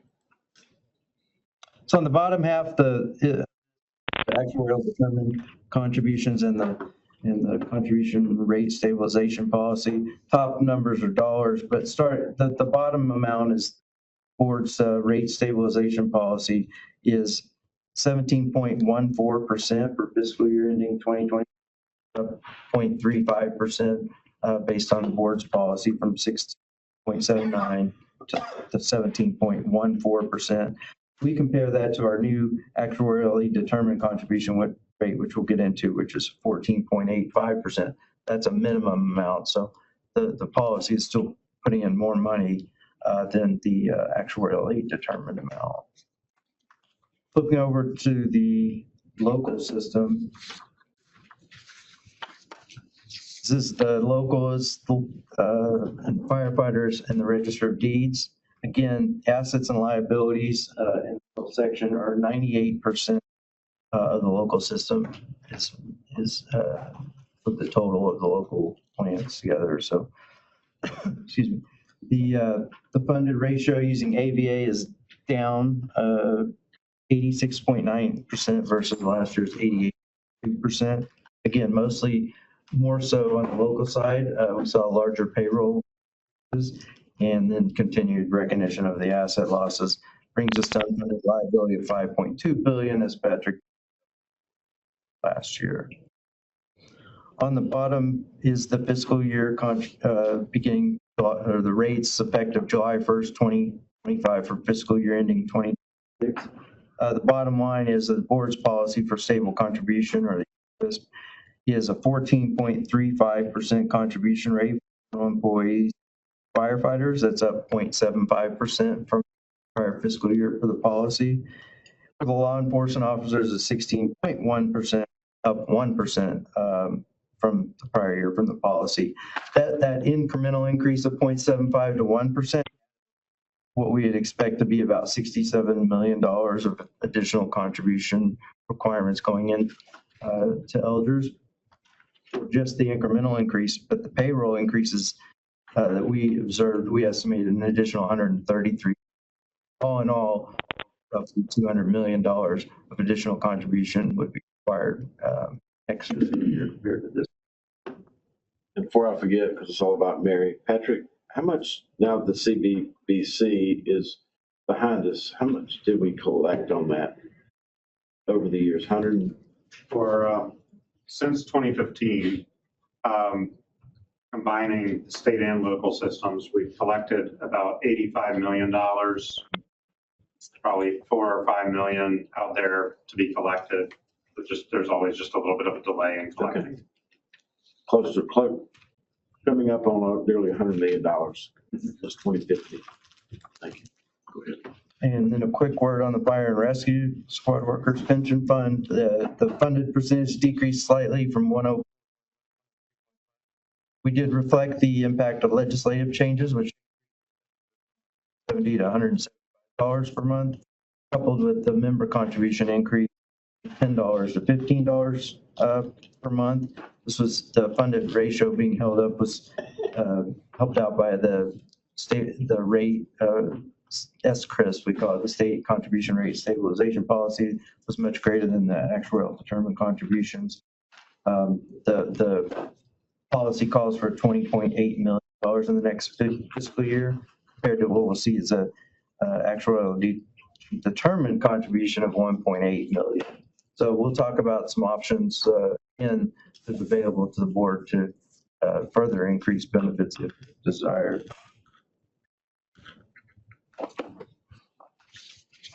With that, and the National Guard also, we will have evaluation results that do give options for the board as well that we'll preview today, and there's really a decision in January. So I'll pass to Beth for the state system, the TSERS. All right, we'll go ahead and pull up the TSERS system on the board. And if you'd like, you can go ahead and go to the slide that has the number 4 on the bottom right-hand side. Perfect. All right, so I'll be taking us through the results of the actual for TSERS. In the valuation, we take a snapshot as of 12/31/20. Where assets and liabilities is, and we use that information to determine the actuarially recommended contribution, actuarially determined contribution, and the related ECRIS associated with that.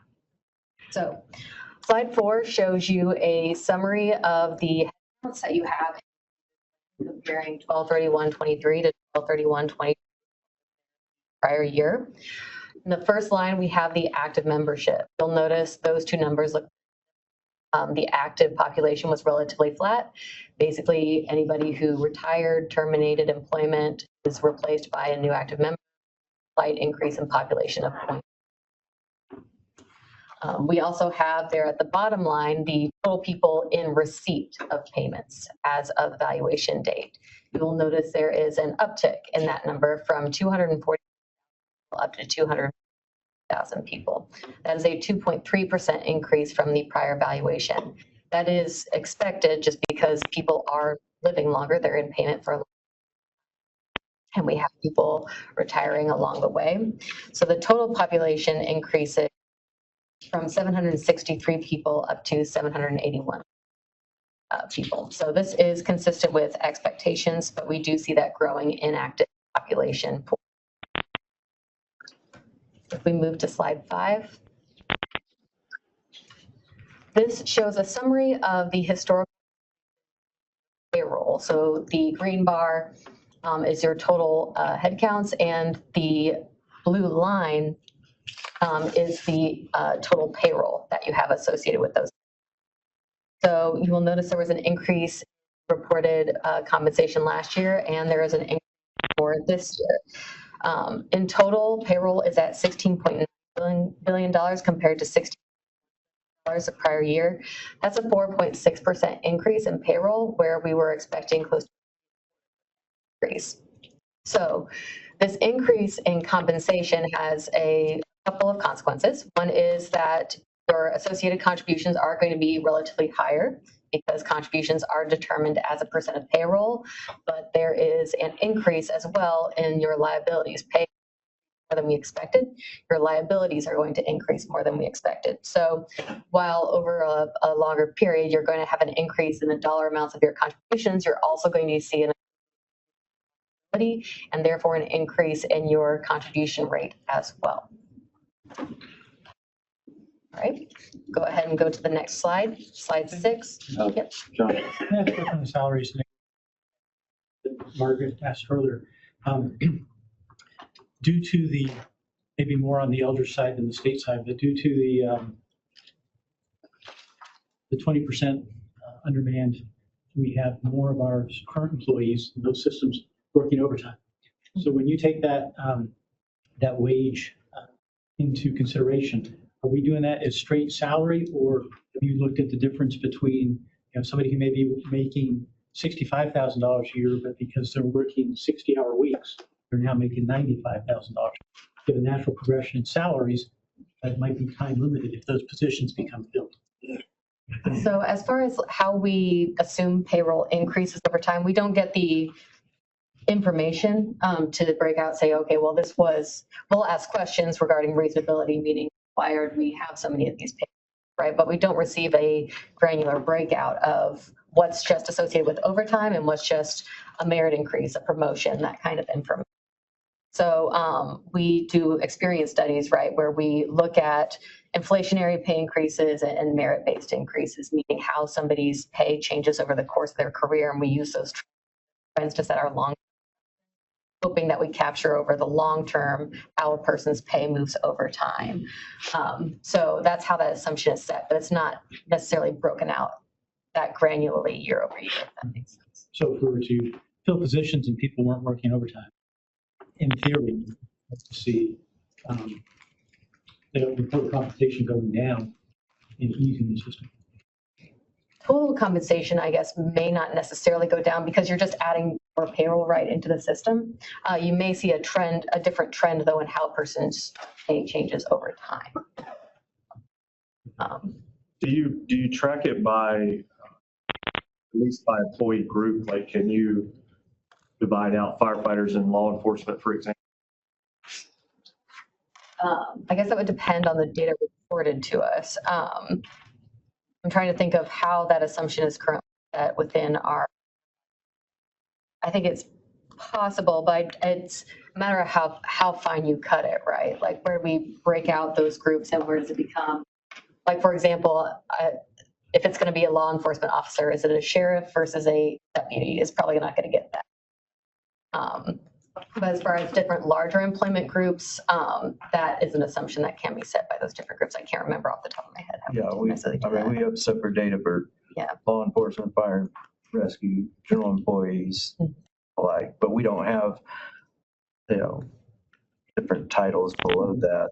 Well, it could be considered, but if there's a trend that I've heard of pay increases going to this group of people, that may be also correlated somewhat to service, so we'll look at that with the experience study. So nationally, there's a shortage of fire and law enforcement officers. So when a shortage happens, overtime goes through the roof because you can't run a fire truck short. You have to pay the overtime. So I was just curious if there was any sort of trends that were up in that respect. I mean, we will be having an experience study that we commence early next year, and probably be here a year from now discussing all the trends that we see with respect to pay and other items. Understood. All right, we'll go ahead and move to, we're already at slide 6. So we're moving from the demographic information into asset-related information. So you will notice 2023 was a very good year. The actual market, which was above our expected return of, that's represented by the yellow line there. Is the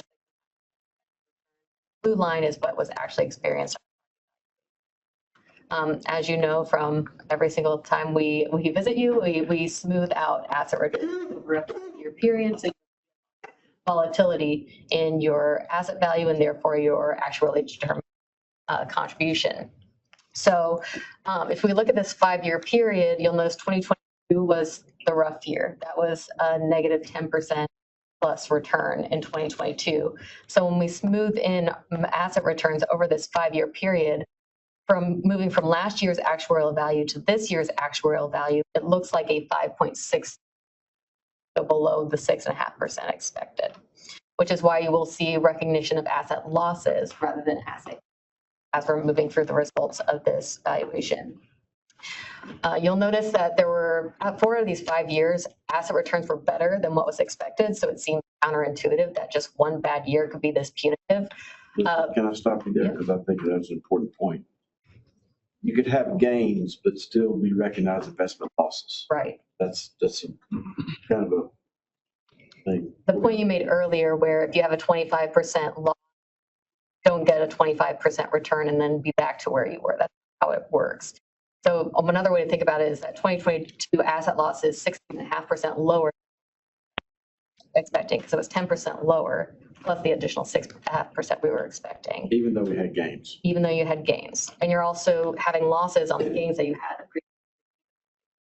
So another 10% return this year is not a one win all. You would have needed significantly more to get back to status quo, essentially. So, all right, moving to slide 8, actually. So we're going to skip slide 7. So slide 8 reconciles from last year's unfunded liability. Basically, of today's liabilities, how much of a shortfall is there? So last year, the plan was $11.3 billion, what we would describe as underfunded. If everything had happened as expected and your actuarial value had gotten a 6.5% return, paid down your liability, you made your actual contribution, we would have been at $9.8 billion underfunded, so a reduction. Instead, we're at close to the same spot, a little bit lower at $11 billion underfunded. There were 2 key reasons why that happened. One is the recognition of those asset losses. So that increased your unfunded liability $728 million. In addition, we had the liability losses of $657 million. And again, that's attributed to a lot of things, but the main reason was higher than expected salary. So as of 12/31/23, at $11.2 billion still of unfunded liability. And those deviations are paid off over a 12-year period. All right, we're going to go ahead and move to slide 10. which looks somewhat similar to slide 8. This reconciles from the actuarially determined that we calculate what we would determine to be a reasonable calculation and a recommended contribution for the plan. So last year, the fiscal year ending 2025, ADEC was 14.7% of payroll.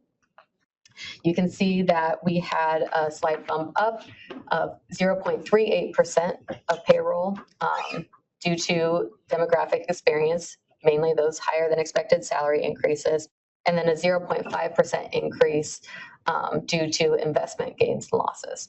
So our actuarially determined contribution increased from 14.7% up to 14.85% for fiscal 2026. You, as Mike's about to mention, this is our actuarially determined, more of a floor for your ECRISP. This didn't actually end up changing your ECRISP, but that from last year for fiscal year ending. I'll let Mike explain a little bit. Okay, on slide 11, the employer contribution rate stabilization policy I mentioned would recommend a 17.14% of payroll for fiscal year ending 2026. And we compare that to the actuarial determined contribution after direct rate smoothing of 14.85%. So the minimum is 17.1. Last year, as I mentioned earlier, 79 plus 0.35 basis points. The minimum is is what we're going with. The 17.14 than the 14.85%. That will be the contribution rate recommendation. Jumping ahead to slide 13. This is a quick preview to the January board decisions. We review for the potential for the board to recommend potential COLAs or supplements over the next 2 fiscal years. So this slide covers the upcoming fiscal year ending 2026.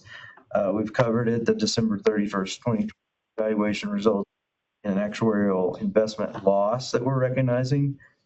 And as we continue to recognize the 2022 asset loss on an actuarial value basis, that's asset loss during 2023 that we're recognizing, which means that although we're including on this slide costs of COLAs and supplements here, 2022 investment loss continues to eliminate support for board recommendation of COLAs or supplements for the next fiscal year. Continuing to slide 14, this is the potential for fiscal year ending 2027, so beginning July 1st, 2026.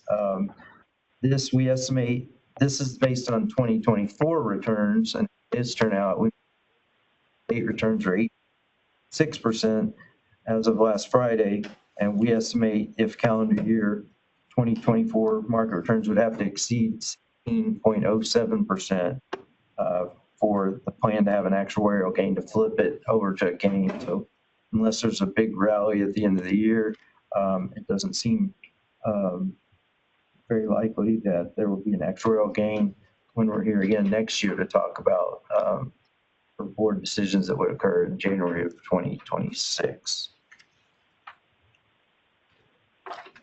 Slides 15 and 16 lay out the assumptions for our projections. In January, we provided projections already reflecting 10% return during 2023. So our projection updates here really focus on demographic updates, including the higher than expected payroll increases that we've covered. It's gone to a 2-page slide because we've added more projection assumptions for new population, including reflecting that there's no, and we did this in the last January's projections as well, no future new hires in the UNC healthcare system would be participating in TSERS are reflected in our projections. So on slide 17, we're showing that this is a 15-year projection of the contribution rate. And we're showing the different sensitivity to different asset returns for 2024. 0.6% year to date. We've shown 0%. If it ends up at 0%, 6.5% long-term assumption, or 13%. There's a top short segment black line on the top left. That's the board stable contribution. That's 17.414%. It would go up another, we're expecting it will go up another 0.35% next year to be at 17.4% and still be above the blue and the green lines where we're at now. This policy is set to expire after fiscal year. As we get closer to that, the board will have to contemplate whether it would extend that or not. The blue line, the middle blue line, that's the actuarial determined contributions using, we end up at 6.5% at the end of 2024, and then it assumes 6.5% thereafter. The bottom green line assumes 13% for 2024 and then 6.5% thereafter. So right now at 8.6% through October, mid-October, we're somewhere between the blue and the green line. So if you imagine that segmented policy, ECRIS policy continuing out, it might be enough, it might be sufficient for that peak that's going to occur that's between the payroll for fiscal year ending 2029. After fiscal year ending 29, you'll see it drizzle off because the 2022 asset loss will be fully recognized. So if everything goes according to plan and we miraculously get exactly 6.5%, it would look like the blue line, and then it would tailor down over time as we pay off our unfundeds. On the next slide is the funded ratio, 15-year projection with the same sensitivities. The middle blue line is the 6.5% for 2024, and the top green line is assuming 13%. So we're somewhere in between that, and we're bottoming out about 88% for the blue line, actually rising to about 91.7 for fiscal year ending 2026. That's the end of the 5-year recognition of the 2022 loss, and then we climb gently, and all the scenarios get above 100%. That just demonstrates the 12-year amortization period that we have in place for contribution. So we're always on a glide path towards 100%. I think we've hit most of the key takeaways 3 times already, so I'm going to flip to slide 21, just teasers. It's still a well-funded plan compared to its peers. History of appropriating the right contributions, whether it's actuarially or what the board's stable policy is, has kept the plan well-funded. The assumptions generally in the funding and the 12-year level dollar amortization period is conservative compared to its peers, and the ad hoc cost of living policy adjustment has kept liabilities pretty conservative as well. And so continued focus on a lot of these measures will help the sustainability of not only TSERS but all of these statements, which I apply to all the other systems as well, and the local board and employers as well. So now we're going to do a brief update on judicial and LRS legislative. So let's go ahead and flip to the judicial system. It gives them the legislatures hot off the press these days, so probably want to check your phone. That has nothing to do with me and you, and just they're pumping out stuff. So Great, thank you. I don't know if it's good or bad. We just got to deal with it. Probably. Okay, go ahead. All right. We'll go ahead and flip to the second slide. All right. I'm only going to speak briefly on the judicial system. So for the judicial system, the plan was $155.4 million underfunded as of 12/31/22 this year. That has climbed to $178 million. There are a couple key drivers as to why that increased by $22.6 million. In general, we expect that unfunded liability to go, but instead it went up. The first is, again, asset experience. Even though the return was good, we are still recognizing that 20. So liabilities increased, or excuse me, the unfunded liability increased $6.2 million more than what was anticipated. And then the bigger story is demographic. The actual accrued liability increased $32 million compared to what we were thinking it would be at. There were a couple key drivers of that. About most of that, half of that is just due to pay increases, as was similar to TSERS, except for this plan, the pay increases were substantially higher. Total payroll increased 3% compared to the 3.25% expected. On average, for a continuing active, pays were 9% higher versus the 4% that we were expecting. So that increased liability substantially. We also had new entrants coming into the plan. New entrants with this plan already carry some service, so they come in with some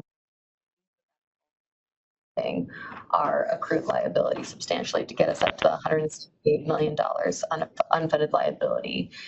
So for this plan, last year was 82.3%. The funded percentage decreased to 80.6%. If we move to the next slide. This is slide 3, just walks you through the actuarially determined contribution reconciling from 2025's ADEC to the 2020 ADEC. Last year it was at 35.96% payroll. The demographic experience that I just explained increased to 3.21% of payroll. In addition, the investment losses increased 0.85% of payroll. And the ADEC is now up to 37.73% payroll. It's due to all the same reasons as what I mentioned on the prior slide. Does anybody have any questions about this? Any questions? All right, we'll go ahead and move on to the legislative system.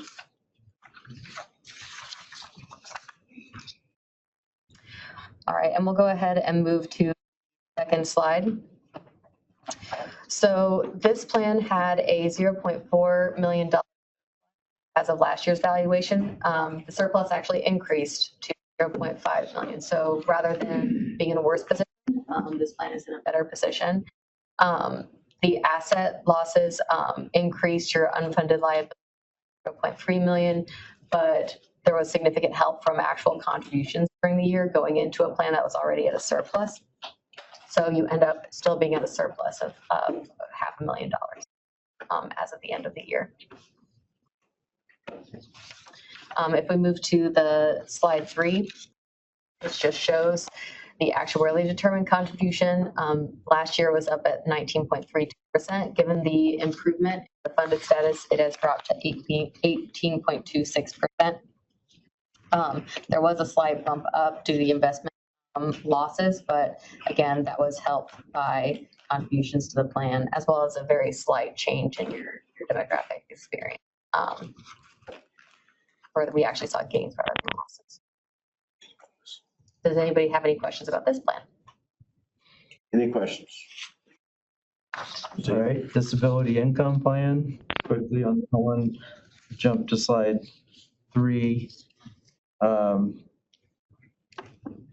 So you'll see on the top row that we have a surplus last year of 87 million, and the surplus increased 144 million. This is comparing the liability for currently disabled members to the actuarial value of asset. The significant increase in the surplus is due to 3 reasons: higher Social Security offsets, which are offsets in place. I think it went up 8.7%. Last year, the Social Security benefits, so that was a larger offset. There's no increase to the gross benefits compared to our 3.5% long-term.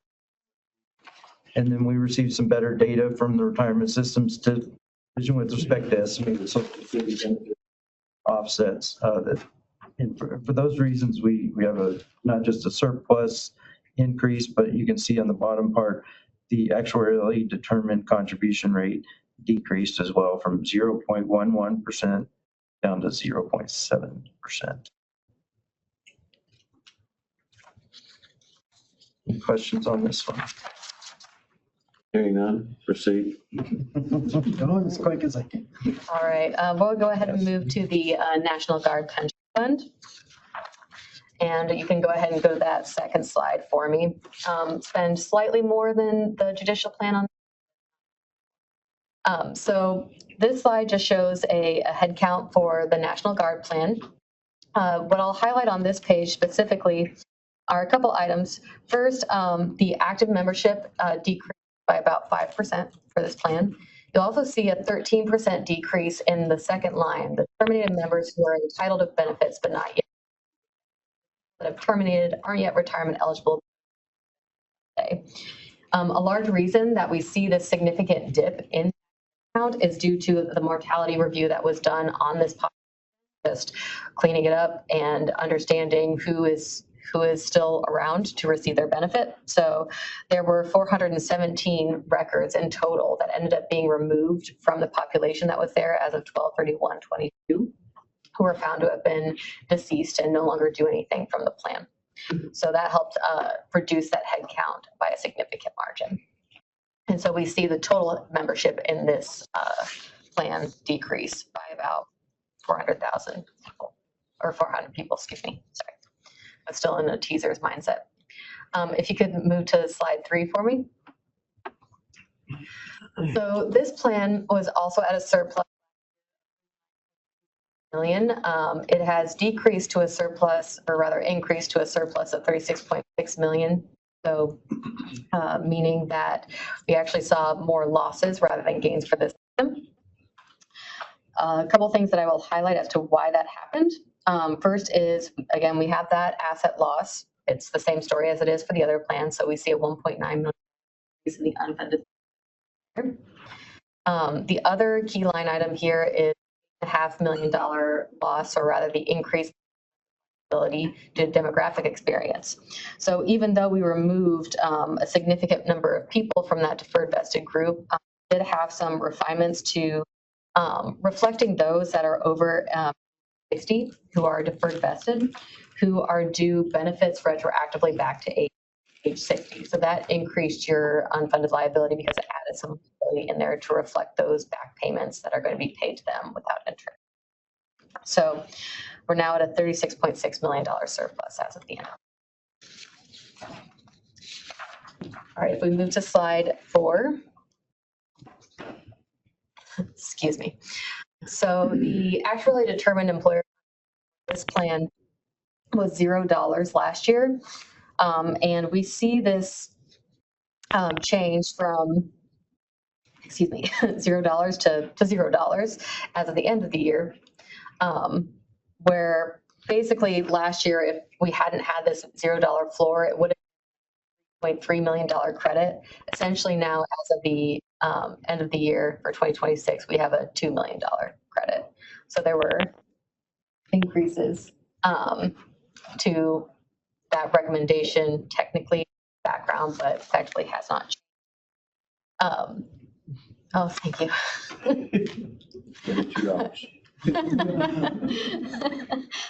Last year. Western North Carolina, you get all the rest of your life. I needed some advice. Literally desperate. Perfect. Right, I'm just going to take what I was telling him to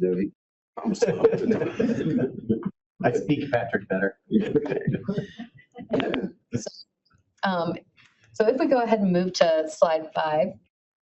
So last year, the SCRISP was effectively set to the recommended appropriation just being if you were over. So the SCRISP was determined to be a $0 appropriation recommendation consistently with the ADEC. However, there was an amendment this year such that rather than taking your foot off the pedal essentially and just not putting in putting in nothing to the plan, instead when over 100% funded, the recommended appropriation is set to be the normal cost plus any kind of load for new entrants expenses. So rather than it being a $0 recommended appropriation for this year, it's set to be equal to that normal cost, the cost of benefits earned over the upcoming year. So $1.1 million for fiscal year ending 2026. With that, I'll pass it to Mike. On 6, this is just a summary of the TSERS policy that the board adopted in 2021 and was amended, as Beth mentioned, in January of 2024, to put in that additional, or request additional cover the normal cost of benefits that occurs each year. And that 1.11 million was prior to any consideration of benefit improvement. So on the next slide, the metrics that the board must consider in January to recommend an increase in benefits to the General Assembly. So based on this evaluation, first is the most recent June over June CPIU increase, which is 2.97%, coincidentally exactly the same as it was last year.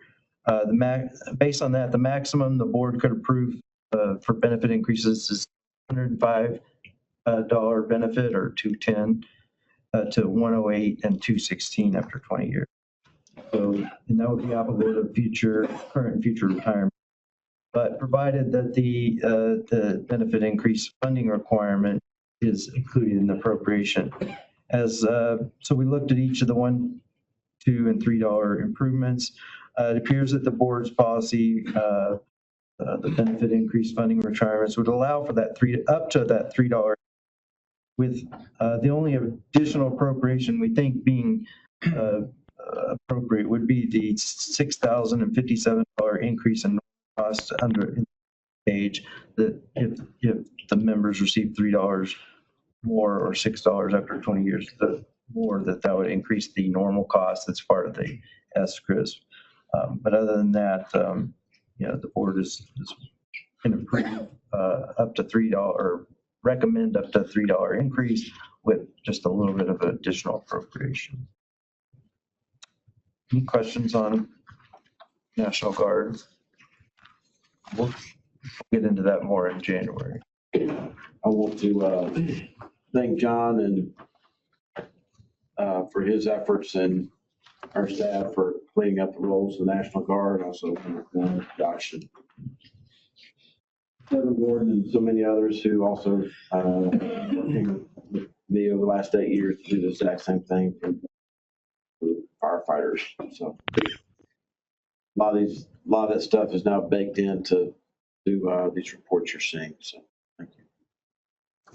Anything else? Over to the local system. Yes. Combine both first for the state system. We'll do that now. Yes. Okay. All right. Do I hear a motion from the state board to accept the 2020 TSERS Consolidated Judicial Retirement System, the Legislative Retirement System, Disability Income Plan, Norcon National Guard Pension Fund? So moved. Second. Second. Motion is second from TSERS. Any further discussion? Okay, hearing none, the clerk will call the roll. Tricia Caldwell. Aye. Barbara Gibson. Aye. Teresa Everett. Aye. Jeffrey Winstead. Aye. Levikhausen. Aye. Lentz Brewer. Aye. Margaret Reeder. Aye. Pat Hurley. Aye. Can you hear Thank me? you. Yes, we can. Thank you. Yay. Are Yay. you sure that's her? Are you sure that's her voice? I'm sure. I talked to her Okay, earlier. all right. Just kidding. Vernon Gammon.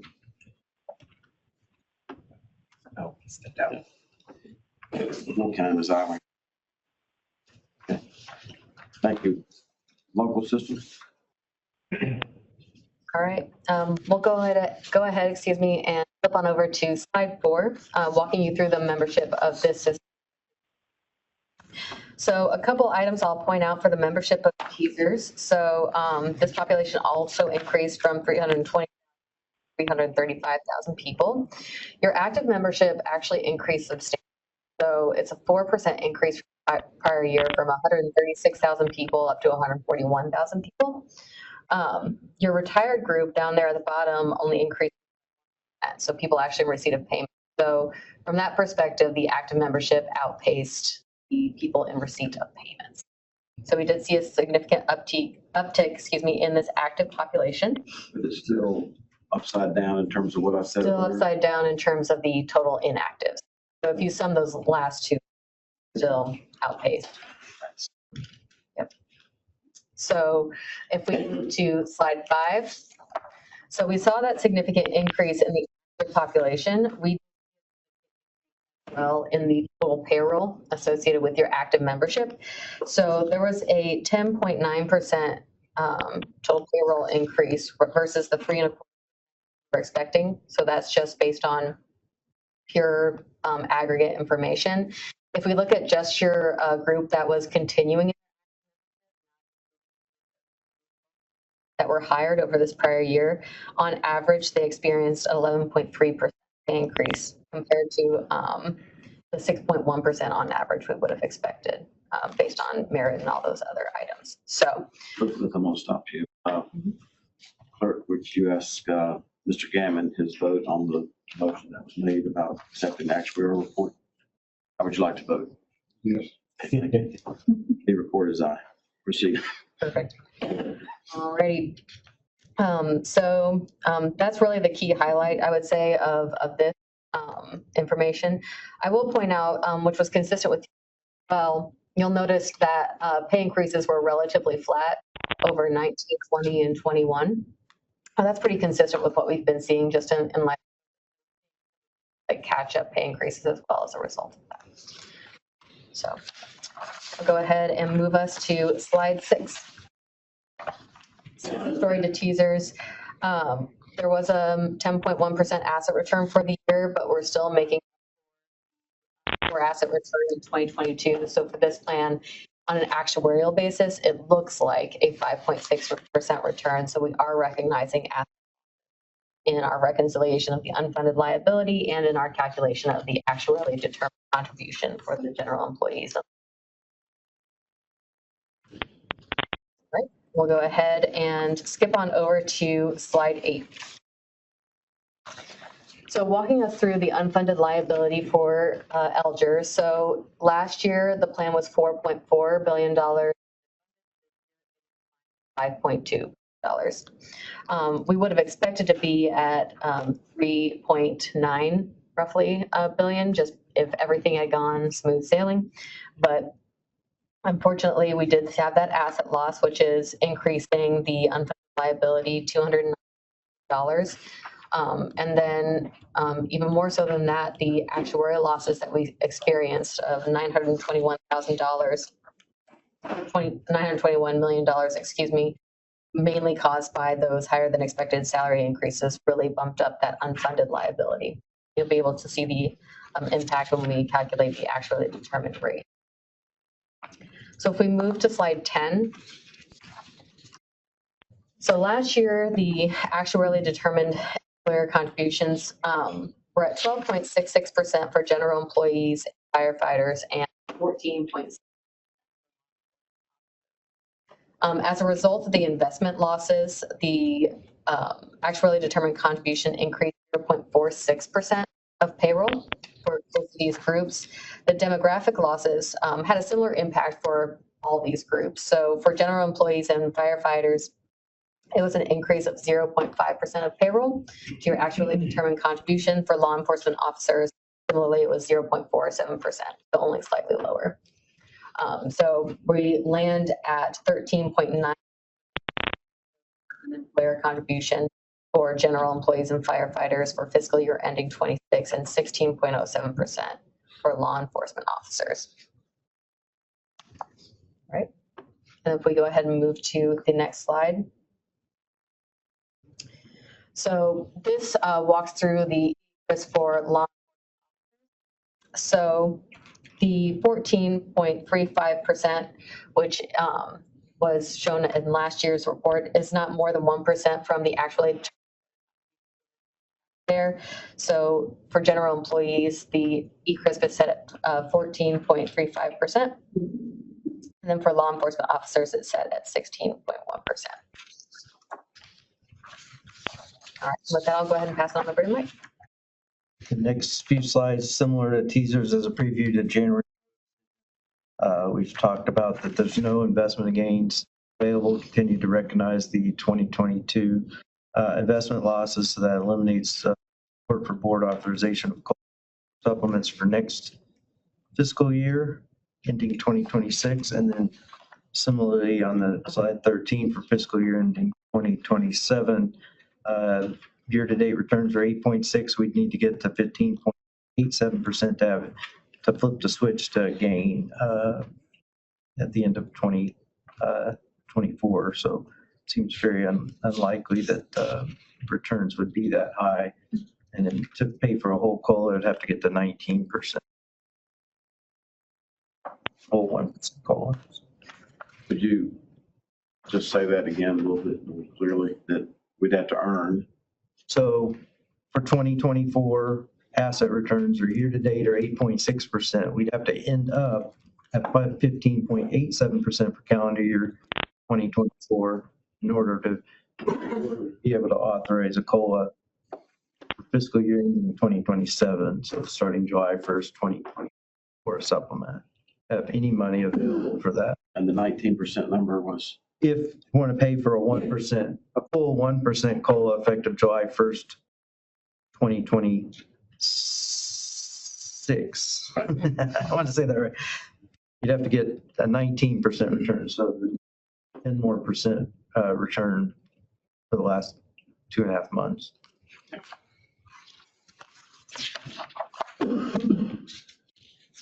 Skipping ahead again to slide, let's go to 17. We lay out our assumptions in 16, similar to teasers. We already reflected the 10% market returns in the projection we provided at the January board meeting this year. Here we're updating for our demographic updated, including those higher payroll increases. Slide 17 is 15-year projected contribution rates for general employees and firefighters. Again, the same sensitivity on 2024 returns of 0, 6.5, and 13%. The top right corner, we show the stabilization policy. 2026, we've already said that the board's contribution policy is 14.35% of payroll. There's one more year left in that policy, would increase another 75 basis points under all scenarios to 15.1%. It'd have to get more than the actuarial determined would have to get more than to be other than 15.1%, and these projections don't show that. And the 5 and 5, is that in the oven for the rescue squad firefighters? The 5 and 5. Oh, that's the other plan. That's the fire and rescue squad plan that we'll talk about. They're not in this plan. So the middle blue line assumes 6.5% for 2024 return, and the bottom green is year-to-date being 8.6. It's somewhere between the blue and the line, the green and blue. So fiscal year ending 2029 is peaking around 15 to 17%, with no extension of the policy that those, once we get past fiscal year 2027, these contribution rates, the actuarially determined rates would be the cost for employers. If it were to be extended or amended, could result in slowing that increase a bit, because you see after the 5-year 2022 loss comes in fully after fiscal year 2029, we start decreasing. And that's why it's important for the next treasurer and the LGERS board members here to have strong, and our staff to have strong levels of communication with the County Commission Association, labor municipalities about the contingency and how that's important. Other states have actually followed us on that over the last several years. Okay, on the next slide, this is 15-year contribution rates for LEOs. Stable rates, the policy is 1.75% higher than general employees. And for fiscal year ending 27, that grows to 2 for the policy. So between the blue and green line, peak out somewhere between 17 and 19 based on year-to-date. But all those are highly contingent on what happens in 2025, 2026 as well. Next 19 is the 15-year projected funded ratio. We did switch up the colors here, but if we end up between 6.5 and 13, we blue and the yellow line, which kind of bottom out around 86, as 89%. 2026, that 5-year smoothing of the 2022 loss, and then grow above 100% over in those scenarios to the 12-year amortization policy.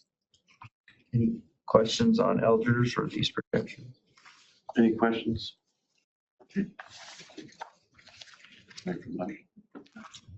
Fire and rescue? Is that right? Yep. I'll walk us through fire and rescue. And we can go ahead and go to that second slide. You want to do fire and rescue first or register deeds? I could do register of deeds if that's next on the agenda. It is. It is? All right, I will do register of deeds. So, apologies, I got out of order. All right, if we just move to slide 2, I'm not going to spend very much plan at all. So this plan went from 155.8% 12/31/22 to 150.2% funded at 12/31/2023. That decrease in the funded ratio is largely due to lower than expected asset returns over that smooth value basis. It's worth noting that for this plan, the assumed rate of return is 3%, and that includes a provision for adverse deviation, meaning it's a conservative assumption based on how they're invested. Right now, it's very heavily invested in bonds, essentially fixed income, which experiences relatively higher return. That same statement applies for disability income plan that we've talked about, and also the death benefit plans later. Exactly. If we move to slide 3, so the liquidation period, so the period over which you would run out of money effectively if nothing happened, was reduced from 19 years down to 17 years for this plan. And we'll note that, or 1.5% of monthly receipts are continuing to go into this plan as well. So that's all I got to say about that one. Okay. Great. Next. All right, fire and rescue. Got ahead of myself. For fire and rescue, not a lot of different demographic movement on the plan. There was a 1.4% increase in your active population, but a 1.7% population. So those trends are staying pretty constant. So we have increasing retirements, or flat active, I should say. All right, if we move to slide 3. This just walks through this the surplus movement from last year to this year. So at 12/31/22 plus, you do have that surplus effectively continuing to grow because of the are going in. So $1 million increase in that surplus really during 2023, just as a result of sort of putting in so much more to this plan when it's already overfunded. We did see a $4.4 million increase in the unfunded liability. So cutting into that surplus just due to an asset performance. Demographically, there was actually favorable demographic experience. So there was a $1.3 million increase in the surplus. That being said, there is a 14.2 in your unfunded liability digging into that surplus because of changes to this plan and increasing benefits from $170. Technically, there's also a slight movement in liability in employee contributions from $10 per month to $50 per month, but you also have contributions obviously increasing from those employees going in as well. So overall, the plan sits at an $84 million surplus as of 12/31/2020. If we move to slide 4. So the actually determined contribution for 2025 for this plan was $2.4 million. For fiscal year ending 2026, we sit at $1.8 million. So we see a reduction there, helped out by demographic reducing that contribution determination by $98,000. And we also have a $1.6 million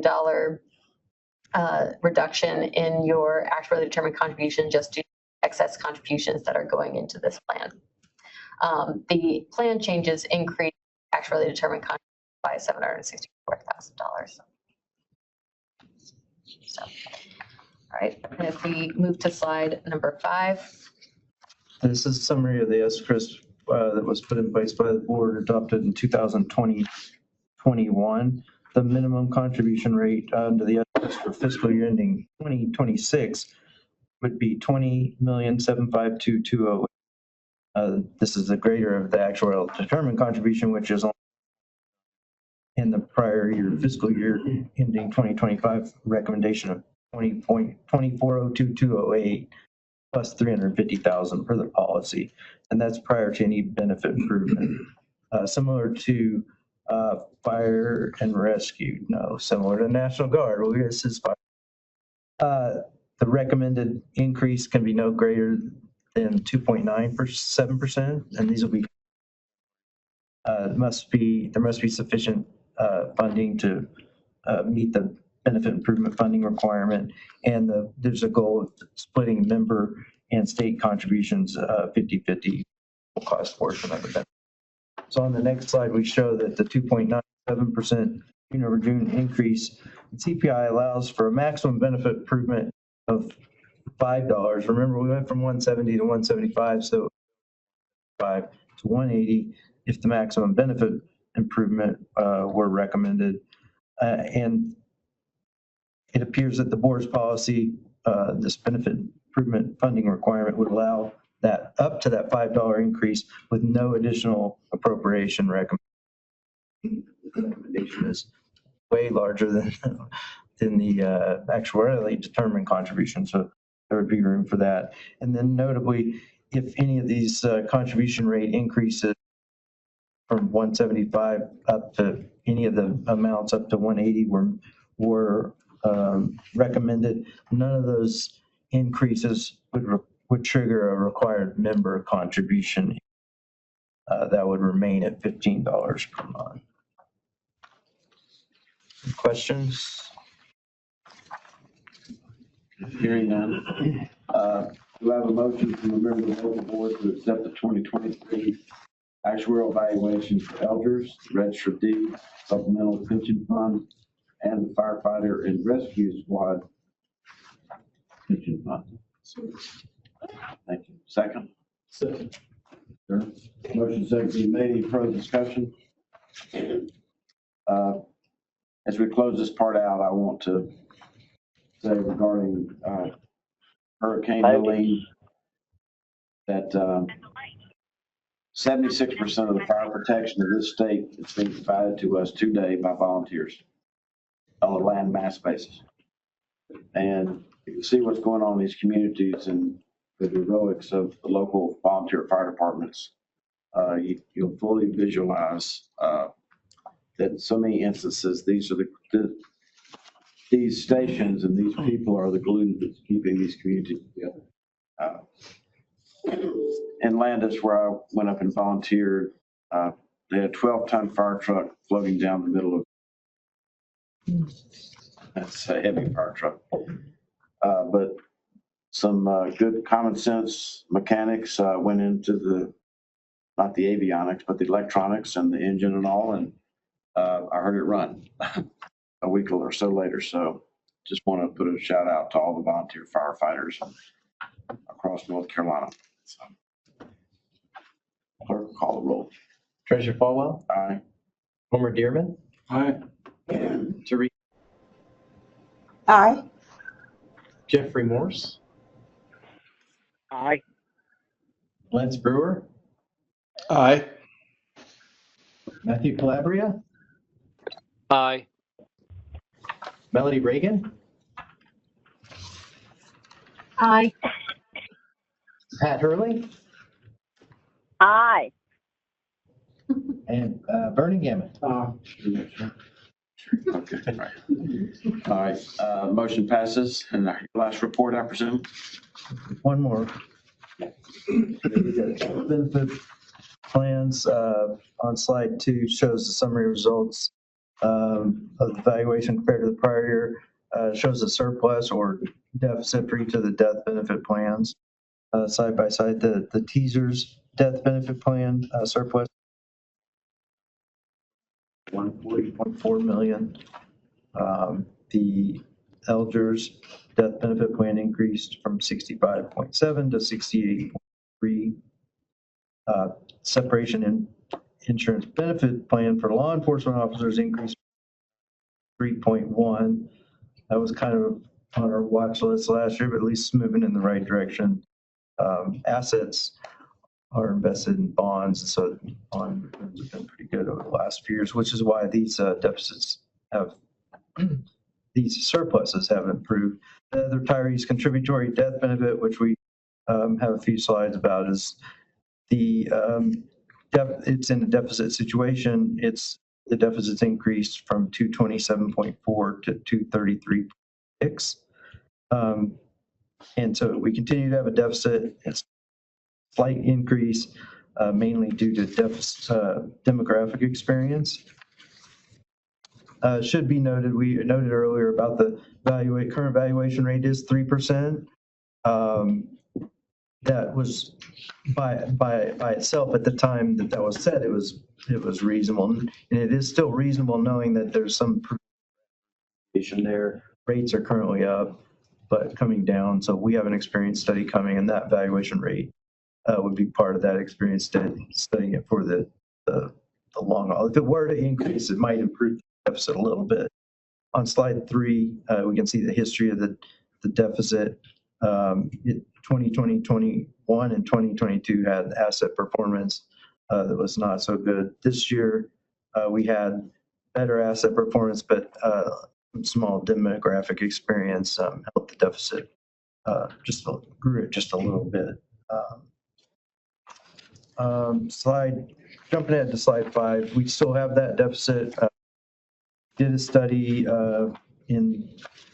it was presented in April of 2023 to help reduce the deficit. The board's passed a motion to request legislation to implement. It's called Alternative 1, which would allow the funds to be invested rather than with the general retirement systems pool. But no legislation's been. There's still a deficit. It's something that could be dealt with. Right now, we're just updating the amount of it for your knowledge. Any questions? Hearing none, I'll entertain a motion from the state board to accept the actuarial report. Second. Motion second being made. Any further discussion? Hearing none, the clerk will call the roll. Treasurer Falwell. Aye. Barbara Gibson. Aye. Teresa Everett. Aye. Jeffrey Winstead. Aye. John Ebbinghausen. Aye. Joshua Smith. Aye. Lance Brewer. Aye. Margaret Reeder. Aye. Pat Hurley. Aye. Thank you. And like Aye. motion, Thank you. we're now sure as you. Like motion for the local board. So moved. Thank you, Homer. Second. Second. Thank you. Any further discussion? Hearing none, the clerk will call the roll. Treasurer Falwell. Aye. Teresa Everett. Aye. Jeffrey Morse. Aye. Lance Brewer. Aye. Matthew Calabria. Aye. Melody Reagan. Aye. Pat Hurley. Pat Hurley. I don't hear Pat Hurley. Ernie Gammon. Wilson Weaver. Aye. Pat Hurley. All right. Motion passes. Thank you. Before you leave, I want to tell you what as we go from actuarial joy to the rulemaking. So just everybody hold tight with us for a few minutes. What a pleasure it's been to work with. Thank you for all your diligence. Two things I just want to highlight over the last hour or so of their presentation. This is the 81st evaluation of this plan. And Tom was telling me it's probably a couple more years on top of that. So that just gives you an idea of this, in just a few years, this plan will be reaching its 100-year mark in terms of its existence. Secondly, press and criticism about the amount of money that we have under the mattress in the treasurer's office. There are no mattresses in the treasurer's office. They commonly refer to that as money we have sitting in short-term investments, or what we call risk-free investments. We've been earning over 5% on those investments. That money that's in the mattress, we've been earning over 5% on that.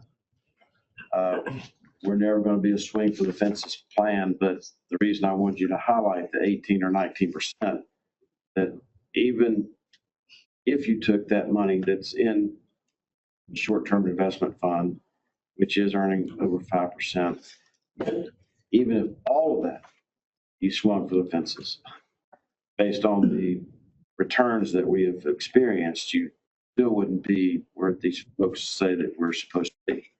So I'm proud of the conservative nature of this plan. I'm further proud that in 2022, when other pension plans were having to liquidate their investments, pay benefits, we were able to scoop up a lot of that stuff at 75 and 80 cents on the dollar because we had the dry powder to do that with. And I think as this plan goes forward, that sometimes we just need to be an accommodator. When things get up so high that people just have to have them, accommodate them and let them buy them from you. And when the world's going to a hell in a handbasket like it did after COVID or the great financial crisis, and they're bidding the price of things down so low that they're trying to give them to you, you accommodate them too. And that dry powder has really done well for us, especially after the great financial crisis and after the COVID crisis. So thank you both very much, and appreciate your attendance, and traveling mercies to you. Appreciate you. Thank you. Thank you. Now, pretty quickly, we're going to go to the final text of Tim Melton and Taylor to talk about some rules, and we'll meeting open to the public, and then we'll adjourn. Thank you, Treasurer. Timothy Melton, Assistant General Counsel for the Retirement Systems Division. Agenda item 18 involves the proposed administrative rules that were presented to the state and local board by Taylor Maddie and myself during the regular quarterly board meeting on April 25th of 2024. I believe Taylor is still present. There he is. Great. The proposed rules pertain to disability, retirement, flexibility, employer refunds through credits, and inactive employees. A thorough review of the proposed rules was presented at the April board meeting, but I'll provide a very brief refresher. The proposed administrative rule regarding disability, retirement, reexamination flexibility would allow the retirement systems to not require a medical reexamination to disability retirement if that member is already in receipt of primary Social Security disability benefits. The proposed rule regarding employer refunds through credits that would expend the current use of credits to refund employers in all instances where RSDs require fund contributions to TSERS and LGERS employers. The proposed administrative rule regarding inactive status extension requests that would explain what clear and convincing evidence of determined a statute means in order to allow an employer to be reported to extend its inactive status. All right, so the TSERS board unanimously voted in April to approve the proposed rule text for the teachers' relevant rules, that being 20 NCAC .02B.0216, that's the inactive employer extension requests, and .0401, which deals with. And similarly, the LGERS board unanimously voted to approve the proposed rule text for 20 NCAC 0213, which deals with inactive employer extension requests, .0403, addressing refunds, and .0505, disability retirement reexamination. So the materials for this agenda item include the final text of these rules. They are the same as the proposed text that was originally presented in April. Additionally, the impact analysis for each of these three proposed rules is included in the appendix material. So following that April board meeting, DST staff submitted the text, notices of the text to the North Carolina Office of Administrative Hearings. The proposed rule text was then published in the North Carolina Register, volume 38, issue 23. That was on June 3rd, 2024. Also published on our DST webpage. So the notice of rulemaking also provided to interested persons in accordance with GS 150B-21. Just checking the boxes here. All right, so the publication in the North Carolina Register, that kicked off comment period as well as a 15-day period in which a member of the public could request a public hearing. And those periods both expired without any requests for public hearing or comments. Ben Garner, General Counsel, is getting ready to leave. He had a lot to do with all of this, and I want to acknowledge him as he goes and convenes the closed session of the State Health Board. So thank you, Ben. Mary has responsibility of defending us when we do something wrong from the Attorney General's office, and Elizabeth is our rulemaking coordinator. So thank all of you as you proceed for your work on this. Thank you, Treasurer. So now the next step in the permanent rulemaking process is for the state and local boards to officially adopt the final rule text. DST staff will then submit the final rule text to the Rules Review Commission for review at their December 19th, 2024 meeting, which we will be attending. Staff recommends that the boards adopt their respective final text regarding these rules and authorize DST to take the necessary steps to complete the permanent rulemaking process. And that Wait a minute now. I'm having to sign a waiver about my recusal from voting on my. That's required. That's quick work, wasn't it? That's it. Thank you, John. I've never had to recuse in 8 years. Can't you before you got second? I know. Good work. Go ahead. So that concludes the presentation. Taylor and I are happy to take any questions if anybody. I'm not signing this. All right. Do I hear a motion from the state board to, thank you, Taylor. Make a motion to adopt the final rule. Okay. Second. Second. Motion second. Any further discussion? Taking staff's recommendation. Hearing none, the clerk will call a roll. Treasurer Falwell. Aye. Barbara Gibson. Teresa Everett. Aye. Jeffrey Winstead. Joshua Smith. Aye. Lance Brewer. Aye. Oliver Holly. Aye. Pat Hurley. Aye. Thank you. Vernon Gammon.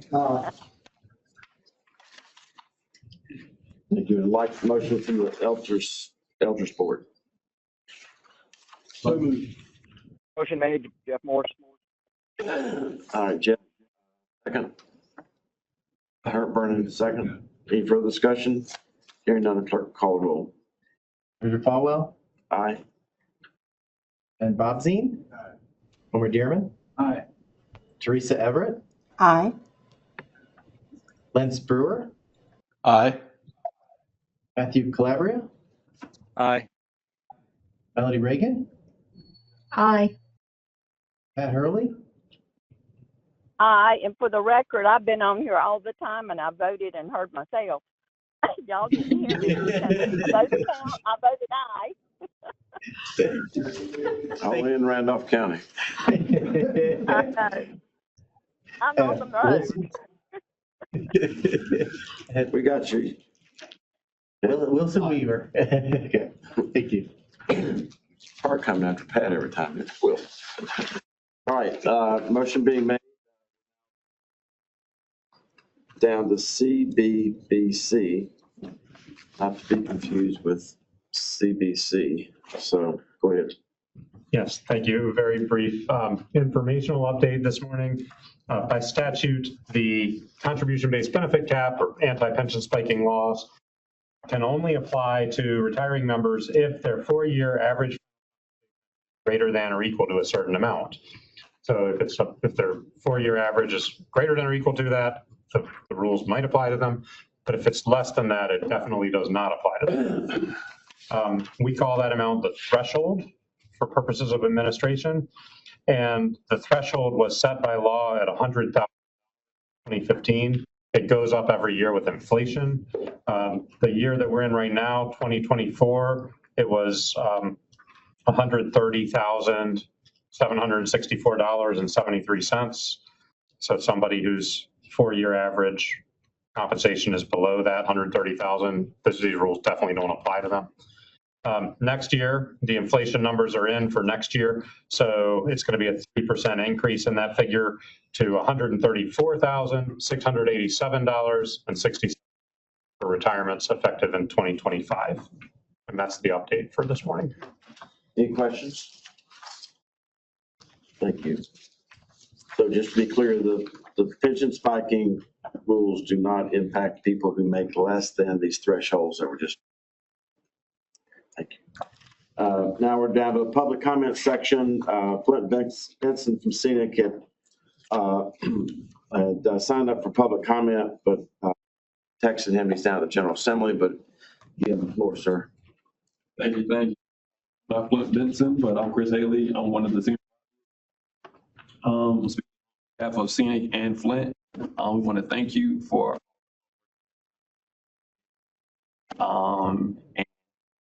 and Tyler here to all the hard work, all the stuff you had done for Scenic. I know I'm somewhat new to the association, but I know Flint and Suzanne have worked with you and artists you a little bit longer than I have, but thank you so much. Yes. Thank you. Good job. None of those people you mentioned look down on me like you do. So, Madam President, thank you for being here. Yes, thank you. And I echo Mrs. comment. We have worked with you, and I've known you for a number of years. And we are very appreciative done for the pension and retirement systems in the state. So thank you. Thank you very much. We also have some representatives here from CAE and NCRGEA. I know you didn't sign up, but just want to acknowledge your presence if you wanted to. Hi, I'm Tim O'Connell from NCRGEA, and I'm president here. I'm Mary Ann Hinshaw from work in city county government. Just want to say thank you, Treasurer, for everything you've done, especially on the health plan front. That's been a battle. Thank you. I'm not calling on you to adore me. I'm just doing what I always do. Thank you. Thank you. Colleen Lanier, NCRSP. I've known Treasurer Caldwell for years. 20. More than 20. School board. Actually 28, yeah. Yes, that's right. But just want to, you always care about North Carolina, and we certainly appreciate that. Thank you for taking care of our educators. Thank you. We'll now deem the public comment section closed. We'll go around board comments. We'll start with those virtually. Does any board members who are joining us virtually like to have any remarks about our materials today? Anybody in person? Pat Hurley. Yes. Yes. Pat Hurley. Treasurer Falwell, it has been my joy and pleasure to work with you many, many years. And I just know whatever, you won't stay home, you'll stay busy. But thank you for your service to all of us in North Carolina and the whole United States. Thank you. Thank you, Pat. Any other comments from board members on any?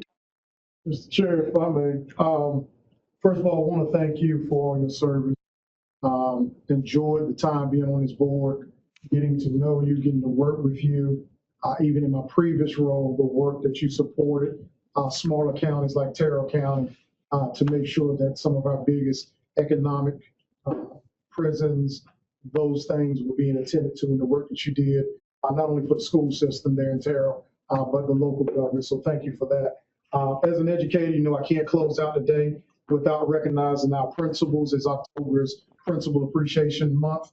So all of our principals across this great state, thank you for the work that you've done, as well as I always say, all of our educators and our staff members in our public school system.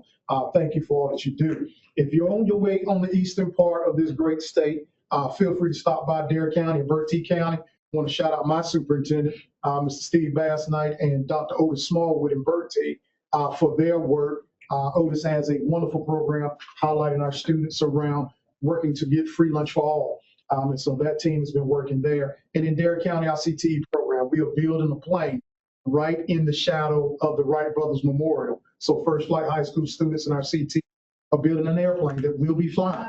Our students in Hatteras are actually working with boats. They're building a schoolie, and our students in Manio are building boats. So when we talk about what we're doing here as a organization around, we're doing it and putting the work to get our workforce ready for our future employees in the state of North Carolina. So thank you to all of those individuals. Thank you, sir. Mr. Treasurer, this is Yes. Jeff Morse. I'd like a point of personal privilege. Sir, it's been an honor and a privilege to serve with you on this commission. I've learned a lot from you, and I have tremendous amount of respect for what you have accomplished, and wish you the best in your future endeavors. One last note: if it wasn't for you, the Cliffside Water District would not be in operation today. Your suggestions made it possible, and I just want to let you know that. Thank you, sir. Thank you. And I want to thank you for just an opportunity to work with you these last several years, not just here on the board, but through Scenic also. And you always talk about being keeper of the purse. But thank you for being a wonderful keeper of the purse. Thank you for just being able to stand for what is right and something very dear to me is thank you for being willing to move across the aisle and work with all parties, not just one party, and I appreciate that. And I thank you for standing firm. Well, I may have gone one step too far when I was part of Senator Bernie Sanders' roundtable 3 weeks ago about how to lower drug costs. That's okay. I enjoyed it, and I would do it, by the way. So thank you for those remarks, Margaret. Thank you. Was he wearing his mittens? Well, I told him as a motorcycle racer, I have better mittens. Okay. I actually said that on our. So some of you, Pat knows this, know I'm a Quaker, and he actually got his start representing law for Israel as far as the Quaker Church. So I didn't even know that about Senator Sanders. Conversation. So anyway, as I told a reporter the other day, any elected official at any level in this country unwilling to talk to anyone else about how to actually solve a problem should resign. Any elected official who's unwilling to talk to anyone else about how to actually solve a problem should resign. We got some major problems. So thank you. Just speaking of Quakers, my grandson at Guilford College this year, and their mascot is Nathan the Quaker. Well, the embryo of that is Springfield Friends, which is where I'm a member. We're celebrating our 251st year this year. Our country has not had our 250th anniversary yet. And the embryo of Guilford College, to some extent, Industrial Normal, which became WC, which became UNCG. So many things happened around Springfield, Model Farm Road, and there's a strong tradition there. I'm glad he's at Guilford College, so congratulations. Anyone else? Sure. Yes. I just want to say it's been a pleasure working with you. It's been on, know you put North Carolina first every time. I hope the best for you as whatever you do in the future. My office is right next to your home, so its doors is always open and open. Thank you. Thank you very much. Mr. Treasurer, thanks for your leadership and well done. Thank you. And for your fire station. Thank you. You got a fire station last week. Last month. Yes, sir. At the local government commission. So Mr. Treasurer, thank you so very much for all of your work for the great state of North Carolina. Even though I've only worked with you a few months on this board, appreciate all of your leadership and thank you. And our attorneys. thank you. Okay. With that, I'll just give a few closing remarks and we'll adjourn. People ask me what I'm going to miss the most.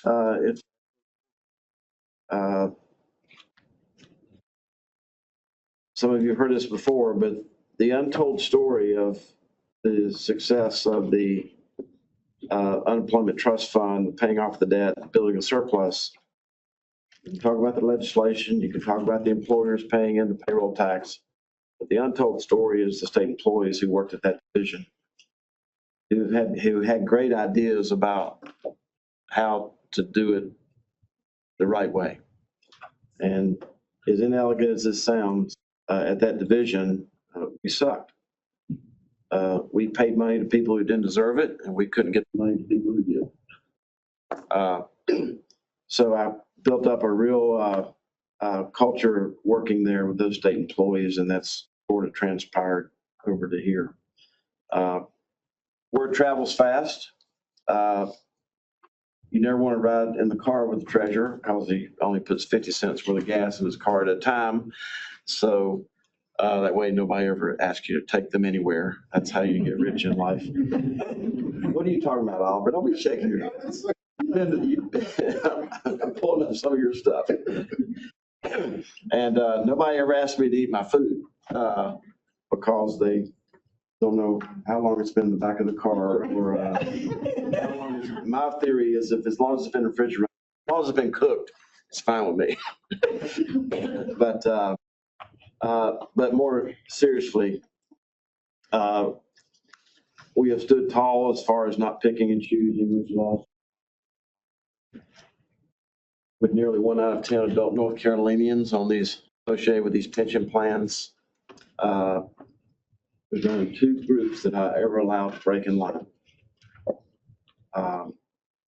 Hospice and those that are killed in the line of duty. That's it. And no one in this building has ever gotten a call, starting with Tom or anyone else, who says, I want you to do this for this person. Even a few weeks ago, I got a call from a very, very powerful person about one of our teachers who was in the final stages of their life. And they sort of thought that was the end of it as far as I was concerned. And I said, I really need a note. They said, what do you mean? I said, I hate to ask you for this. This wasn't from the family, obviously. It's another advocate. And I said, I just need a note verifying this person is in hospice and is in the final stage of their life. Because it's very important to me that no one ever broke in line, no matter who they knew or what position they had in our system.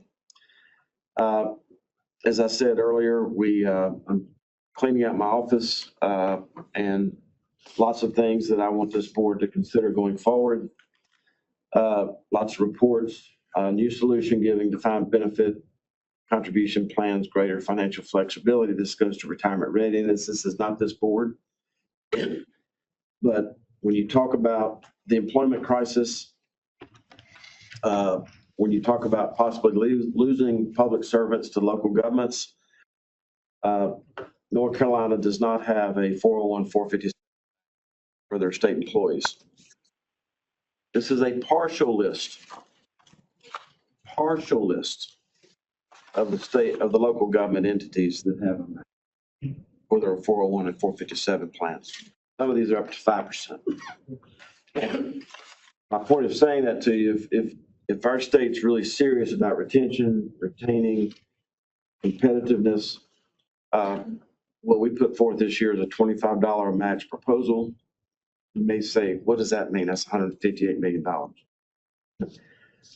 We got to start somewhere.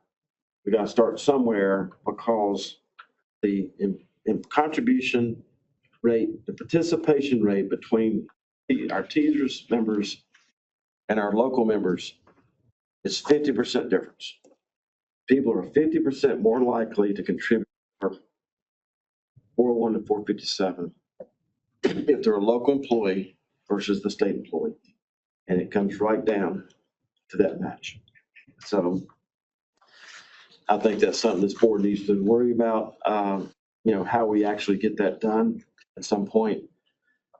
The board needs to be on guard about folks like UNC Healthcare who are divorcing from these systems and not paying their liability.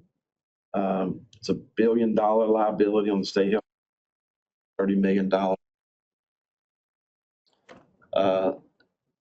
Not to mention, I haven't thought through the operationalizing of person goes out for sabbatical, person goes out to take care of their family, person goes out on maternity leave, person goes out to take care of their elderly adult. And then they try to come back into the pension system. It's my understanding that that's probably not going to be allowed at UNC Healthcare. And I don't think the employees are really aware of that. So my point is the board needs to be on guard because you cannot preserve and sustain this plan for the next generation of public service work. You allow people just to divorce and not pay their bill. If they want to make that decision, UNC Healthcare, that's their business. But they got to pay their bill. And I appreciate LGEA, CENIC, and NCAE. We're all together on this topic that if you're going to divorce out of this system, you got to pay your bill. So, and lastly, people are asking me, what am I going to do going forward? And there are three things or groups that I want to be happy with me starting January 1st. God, family, and my motorcycles. In that order. In this role, especially when you have to ask tough questions that no one else, and when you have to say no to things, it puts people between you and God. And that's never a good place to be. And so that's what my role is going to be starting January 1st. I'm told at my age, don't buy green bananas. I don't know who the smart butt was here who bought the green bananas today. But my age, told not to buy any green. So that's what I saw here today. But I really appreciate all this board support, and we've got another exciting board meeting coming up here in the next few minutes. In addition to all the other months, this is also Breast Cancer Awareness Month. Working with Senator Mary Willis Bodie, we're going to have a presentation on breast cancer and false positives associated with mammograms versus MRIs, and pre-authorizations about the rigmarole they make women go through. Piece of my own money to the hospitals. But it's a serious subject, and we're very excited about this presentation, especially in light of Breast Cancer Awareness Month, and to make sure that we don't have people who have to get pre-authorizations for a test that based on their race, their age, their DNA is not going to show anything. We're trying to focus on getting, especially on this topic, getting women the test that matches their age, their race, and their DNA to make sure that they're getting the diagnosis that they so deserve. I will say finally about pre-authorizations, the new third-party administrator we're going through, based on models that they put in place over the years, there's going to be probably a 50% reduction in pre-authorizations versus the third-party administrator that we've had for 50 years. We had a person who was getting a stent or some type of procedure and had a heart attack on the operating room table, and they wanted a pre-authorization. So this next meeting will deal with this, but I just call your attention to various things that go in this room and you know, trying to solve the problems and getting the right outcome. We get that tough questions is very important. So with that, we all know what we saw and how we feel about Western North Carolina, and not forgetting Nash and County, who also were slightly affected by other types of activities. I'll entertain a motion from the Teachers Board that we adjourn. So moved. Thank you. Second. Motion second. Any further discussion? Hearing none, the clerk will call the roll. Treasurer Falwell. Aye. Barbara Gibson. Aye. Teresa Everett. Aye. Jeffrey Winstead. Aye. John Ebbinghausen. Aye. Joshua Smith. Aye. Let's Brewer. Aye.